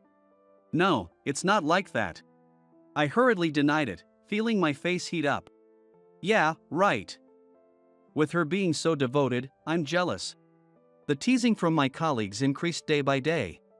Emily didn't seem to mind and stayed by my side as usual. John, can we go over this document together? Emily sat next to me, showing me the documents at a distance where our shoulders almost touched. Her scent wafted over, making my heart race. Thanks. I tried to hide my nervousness, but I felt the eyes of our colleagues on us. Hey, you two, keep some distance. The teasing voices of my colleagues made me blush. But Emily, unfazed, replied, What are you talking about? We're just discussing work. Her attitude made me a bit nervous, but also a bit happy. In the evening, while working overtime, Emily approached my desk. John, it's getting late. Let's go home. Yeah, but I still have this report. I'll help you. It'll be done quickly if we do it together. Her enthusiasm made me happy, but I couldn't help worrying about others watching us. Once we left the office and were in a more private area, Emily took my arm. The intimate gesture made my heart skip a beat. Emily. Hey, how about dinner at my place tonight? What? She whispered in my ear, we have the day off tomorrow. I nodded at her invitation, feeling both excited and nervous. Every day, as we secretly nurtured our romance at the office, our relationship deepened. Despite blushing from the teasing of our colleagues, Emily's devoted affection warmed my heart. We had intended to act like colleagues at work. But I secretly enjoyed these sweet, bittersweet days. One day, during the morning meeting, Kevin made an important announcement. Everyone, listen up. We've received a directive from the head office. Our branch will be launching a new product development project utilizing local traditional industries. As the office buzzed with excitement, Kevin continued. The leader of this project will be John. And the sub-leader will be Emily. Emily and I exchanged surprised looks. After the meeting, Emily approached my desk. This is a great opportunity. Let's give it our all. Her eyes sparkled. Yeah, but honestly, I'm a bit anxious. I answered honestly. Emily checked around us and whispered, don't worry, we'll definitely make it work. She quickly stepped back and smiled before skipping away. I felt like I was being played with. As the project started, we had planning meetings late into the night every day. The theme was developing new in-flight service items using traditional crafts. John, how about this idea? Emily showed me a proposal, looking excited. Serving local shochu in Kiriko glasses. It lets passengers enjoy both the local taste and beauty. That's great! I exclaimed. But the cost? Don't worry, I've talked with local craftsmen. They're all very supportive. I was impressed by Emily's initiative. As the project progressed, local expectations grew. We were even featured in the local newspaper, and we received joyful messages from the craftsmen. Thank you, John and Emily. One day, a Kiriko craftsman visited our office. Thanks to you, we might be able to show the beauty of traditional crafts to the younger generation. His words made us realize the true significance of our project. On a day when the project was in full swing, we had an unexpected visitor at the office. Attention, everyone. A delegation from the new business development department at headquarters has arrived for an inspection. Kevin's announcement stirred up the entire office. While organizing the materials, I whispered to Emily. New business development department? We weren't informed about this. Emily also looked puzzled. This is the first I've heard of it. Maybe they got interested in our project? At that moment, the door to the reception room opened, and the delegation entered. I held my breath. Leading the group was a woman. She had a poised presence and a cold gaze. It was unmistakable. Rachel, the president's daughter who had once caused my demotion. Long time no see, John. Rachel's voice froze me in place. Rachel! I can't believe it's you. She smiled thinly. Yes, surprised? We're inspecting new projects across all regional offices. This particular project has caught the attention of headquarters. Her words caused a buzz in the office. So, I wanted to meet the project leader in person and hear the details. Rachel's eyes locked onto mine. Rachel smiled thinly as she looked around the office. Then, with a contemptuous gaze, she looked at me and said, You've really fallen, haven't you? What are you doing in a small, rural office like this? There's no trace of the elite you once were at headquarters. Can someone like you be trusted with this? What do you mean by that? Emily interjected. Rachel gave a cold smile. Oh, you don't know? He hid important facts and deceived the company. I was at a loss for words. Memories of the past flooded back, and cold sweat ran down my back. And this small local project. Can it really benefit the company? Rachel continued. With his abilities, it will surely end in failure. Please wait. Suddenly, Emily stepped forward. John is a sincere and capable person. I don't know about his past, but judging by who he is now, that's clear. Emily's voice was full of determination. Moreover, this project is far from small. It preserves regional traditions and creates new value. You might not understand its importance. Rachel looked at Emily in surprise. And you are? Emily. I'm the subleader of this project and John's valued colleague. Emily's words made my heart swell with emotion. How intimate, Rachel said coldly. But business and personal matters are separate. John, what will she think when she learns about your past? At that moment, Emily gripped my hand tightly. I already know. Emily spoke firmly. I know all about John's past and his scars. I trust and respect him regardless. Rachel laughed mockingly. Really? Are you stupid? You respect a monster like him? Her laughter caused a stir in the office. All my colleagues' eyes turned toward me. Rachel. Emily's voice was filled with a fierce anger I had never heard before. Do you understand what you did to John? What? Judging a person's worth by a single scar. Tears welled up in Emily's eyes. You couldn't see John's true value. What are you? Rachel tried to retort, but Emily continued undeterred. John sacrificed his future to save a life. You judged his courage and kindness by a superficial scar. Isn't that truly foolish? Rachel's face turned pale. Do you know how many people were hurt by your actions? Not just John, but the company that couldn't utilize his talents. And the people he could have helped. Every word Emily said seemed to pierce Rachel's heart. And most importantly, Emily lowered her voice but spoke with strong conviction. You hurt yourself the most. Not understanding such an amazing person will be something you'll regret one day. Shut up. Rachel's face turned red with anger. Listen, I will destroy this project. Your dreams will crumble like a sandcastle. Rachel turned on her heel, walked to the door, and flung it open, storming out. The door closed with a loud bang. Those of us left in the office stood in silence for a while. John. Emily called my name. I looked back at her. Thank you, Emily. You? She smiled gently. Of course. I just wanted to protect you. Her words warmed my heart. Rachel's parting words still echoed in my ears. But strangely, I didn't feel fear. Instead, a new resolve rose within me for the challenges ahead. Emily. I looked her straight in the eyes.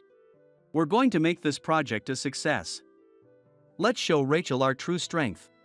Emily nodded firmly. Yes, absolutely. We exchanged a determined handshake.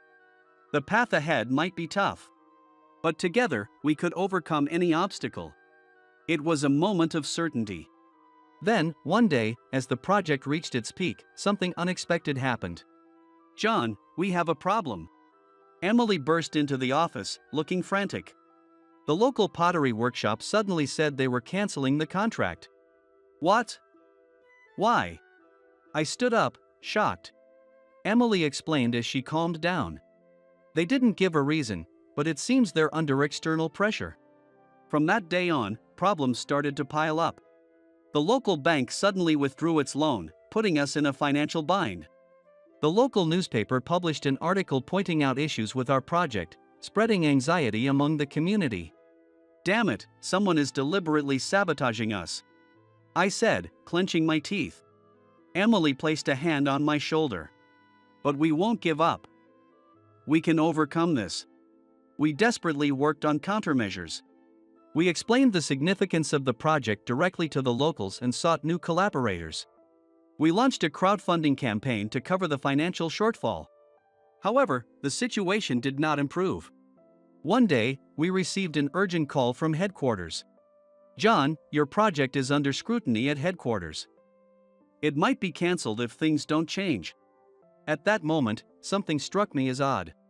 Wait a minute. Emily looked at me worriedly. What is it? These disruptions, they seem separate but are actually connected. I began explaining while pointing at my computer screen. First, the contract cancellations with local businesses. If you analyze the header information of these emails, I quickly typed on the keyboard, inputting commands. The screen displayed the header information of the emails.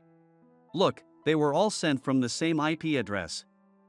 And this IP is from a luxury apartment area in New York. Emily listened intently, surprised. Next, the loan cancellation. It's difficult to access the bank's system, but I inputted more complex commands, skillfully navigating through the bank's firewall. Here it is. The source of the loan cancellation order is the same IP address. Incredible. Emily gasped. But can we identify the culprit with just that? I smiled confidently. Of course. There's one more piece of evidence. A new window opened on the screen, displaying complex codes. This is the location data from Rachel's social media account. When you analyze her posts over the past 3 months, I pressed the Enter key, and red dots appeared on a map. See? The places Rachel frequently visits match the location of the problematic IP address. Emily's eyes widened. No way. It's certain. I declared. The mastermind behind all the sabotage is Rachel. The screen displayed Rachel's social media posts, email headers, and bank records, all connected by red lines spreading like a spider's web. You're truly amazing, Emily said, her eyes filled with admiration. I scratched my head, feeling a bit embarrassed. Well, I've always been good at deduction and programming. But now we finally know who we're up against. Strength returned to Emily's voice. I nodded. Yeah. Now that we've exposed Rachel's schemes, there's no turning back. We won't lose, will we? No, we won't. I answered confidently. We'll prove the legitimacy of our project. Emily and I sat side by side, facing Rachel. The air was tense. So, what's your plan? I began calmly. Rachel smiled elegantly. What do you mean? Don't play dumb, I said, opening my laptop and turning the screen towards her. Are you still going to pretend you don't know anything? The screen displayed the evidence of Rachel's sabotage neatly arranged. Emails, bank transactions, social media location data, all linked to Rachel. Her expression faltered for a moment. No way, how did you? It's simple. I began to explain matter-of-factly. First, I traced the IP address of the disruptive emails. From there, I cross-referenced it with your social media location data. Then, I analyzed the bank system logs to uncover the suspicious transactions. Rachel's face turned pale. And finally, I looked directly at Rachel. I infiltrated your father's company server and found all the instructions coming from there. This can't be. Rachel's voice trembled. That's illegal. Yes, it's a gray area, I admitted. But to expose your illegal activities, I was willing to take that risk. Rachel was momentarily at a loss for words. Just accept it. All we want is for the significance of our project to be recognized, I said quietly. Then, Rachel's expression suddenly changed. Not yet. What? Rachel pulled out her smartphone and pressed a button. Now the evidence of your illegal activities has been sent to the police. I gasped. So, what will you do? Rachel smiled challengingly. If you report me, you'll get caught too. I clenched my teeth.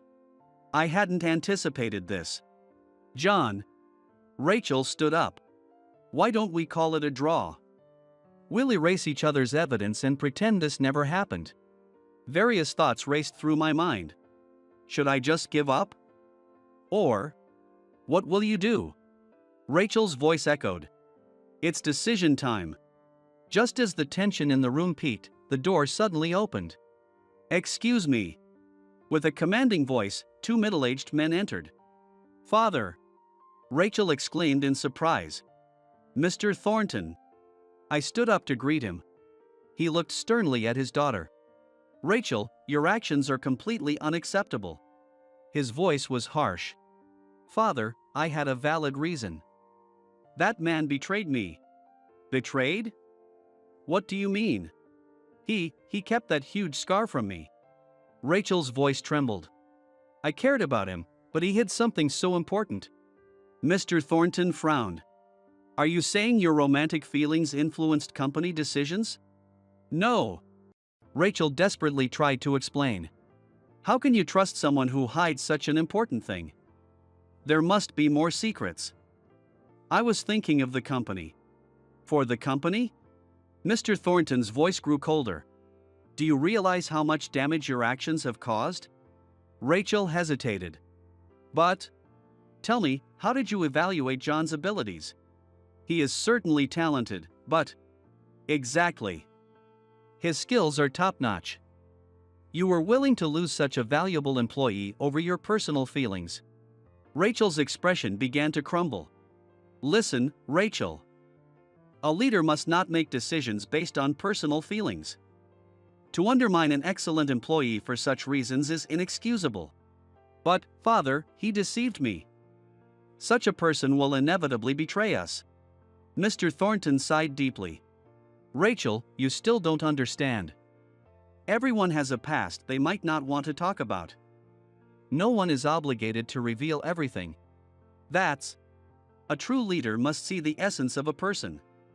It's not about superficial scars or personal feelings, but their abilities and character. Rachel was completely at a loss for words and hung her head. Rachel. His voice grew even sterner. Your actions have severely damaged the company's reputation. Putting the company at risk due to personal emotions is something a leader must never do. I just wanted to. Do you understand? Your immature emotions have endangered the company's future. He sighed deeply, but maintained a firm stance. You will be relieved of all duties for a while. Reflect on your mistakes and develop the qualities of a true leader. Rachel could only nod silently. Seeing her like this, he realized the consequences of having spoiled her for so long. He sighed deeply, and after sternly reprimanding his daughter, he slowly turned to the other man. I'm deeply sorry. Mr. Thornton's voice was filled with sincere apology for showing such a disgraceful scene. The other man nodded quietly. His presence exuded a sense of undeniable authority. No need. The man said calmly. Rather, it was fortunate that we could get to the heart of the issue in this manner. Mr. Thornton continued with a serious expression. If it weren't for you, I would never have realized the serious mistake both my company and my daughter were making. I almost left someone as immature as Rachel unchecked. The man waved his hand. Mr. Thornton, don't worry about it. However, may I reveal my true identity here? Mr. Thornton looked slightly surprised but nodded. The man slowly stood up and began to address everyone in the room. My name is Simon. In fact, I am the principal shareholder of the Thornton Group. His words caused a stir in the room. Simon continued. And there is one more important fact. He turned towards me. John, 10 years ago, you saved my life. I was too stunned to speak. Memories rushed back. Simon took a deep breath and continued. Since then, I have been searching for you. I wanted to repay the debt to my lifesaver, and I finally found you. His eyes were filled with deep gratitude. While investigating you, I also learned about Rachel. Simon paused, choosing his words carefully. And I discovered that you were unjustly demoted. I tried to help in my own way, providing support through investments and negotiations with local businesses. His expression darkened. But I couldn't support you openly. This delayed my assistance, and I'm truly sorry for that. Also, he looked at Emily. I owe an apology to my daughter, Emily, as well. Emily spoke in a trembling voice. Dad. Emily, I'm truly sorry, really. Simon bowed his head to Emily. Why did you leave us? Do you know how hard it was for Mom and me? Tears welled up in Simon's eyes. Emily, I'm so sorry. I had no other choice to protect you both. Protect us? From what? Simon sighed deeply. Back then, I failed in my investments and was left with massive debts. I was being chased by dangerous people. I couldn't involve you and your mother. Why didn't you explain? I didn't want to worry you and your mother. Anne? I couldn't admit my own weakness. Simon lowered his head. He took out a small, worn paper bag from his pocket. Emily's eyes widened. Father, could it be? Simon slowly opened the paper bag and took out a small origami crane. It was a faded paper crane. Tears welled up in Emily's eyes. I made that. Simon smiled gently. Yes, you made it for me in kindergarten. You called it Dad's charm. On the small crane, the words I love you were written in big letters. Emily touched the origami with trembling hands. I can't believe you still kept this. This was my good luck charm. Simon's voice trembled. I never forgot about you and your mother, not even for a moment. Tears flowed freely from Emily's eyes. Simon continued. I thought you would never forgive me. Even after I repaid the debts, I couldn't muster the courage to reveal myself. Dad. I was shocked when I found out you were working with John. Simon said with a bitter smile. But helping John was also a way to atone to you. Simon bowed deeply. I'm so sorry for being such a weak father. I couldn't protect you and your mother. But from now on. Emily interrupted, it's okay. With those words, she hugged her father tightly, crying. Their bodies shook with emotion. Years of regret, loneliness, and the joy of finally being reunited were all wrapped in that embrace. A month later, with Simon's strong support and the dedicated efforts of our entire team, the heartfelt project achieved a success beyond our wildest expectations. The new products, which creatively combined traditional local crafts with modern designs, became a nationwide sensation and were widely covered by the media. Orders poured in, overwhelming production. The project's success and my decisive actions became well known throughout the company.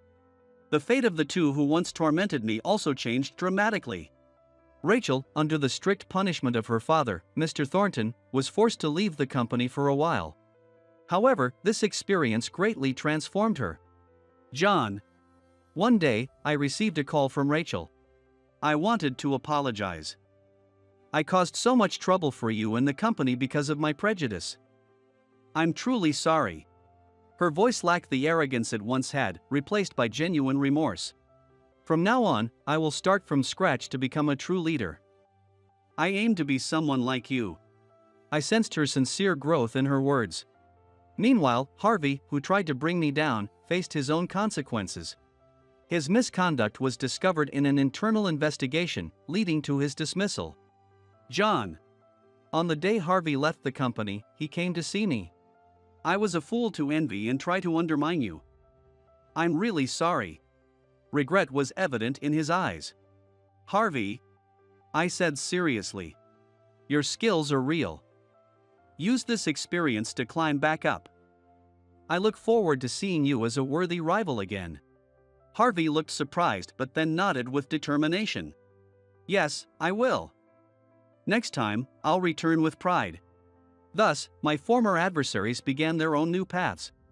Their transformation gave me hope that even if people make mistakes, they can bounce back if they sincerely reflect and strive to improve. One day, I received a sudden call from headquarters. John. Mr. Thornton's voice resonated over the phone. Your accomplishments have been highly praised at headquarters. We are considering your return to the main office and a promotion to department manager. What do you think? I was momentarily speechless. Returning to headquarters had once seemed like an unattainable dream. And a promotion as well. But then, I thought about my days here, the people I met, and Emily. Taking a deep breath, I replied. I'm sorry, but I must decline the offer to return to headquarters. There was a moment of surprise on the other end. Why? I still have unfinished business here. I want to further develop this project and make it a foundation for the future of this region. Anne? I hesitated. There's someone here who's irreplaceable to me. After a brief silence, Mr. Thornton responded warmly. I understand. I respect your decision.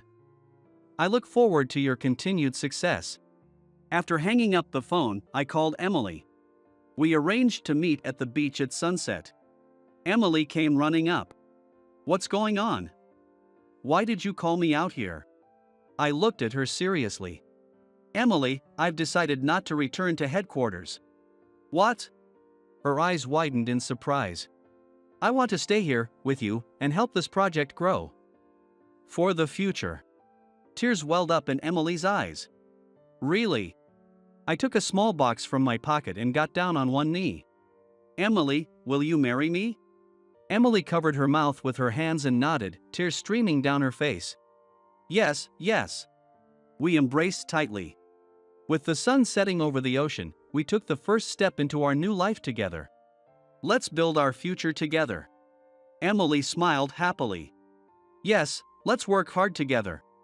As the sound of the waves gently echoed, our new story was about to begin. The challenges in the countryside and life with the one I love. The road ahead wouldn't be easy. But together, we could overcome any obstacle. I was certain of it.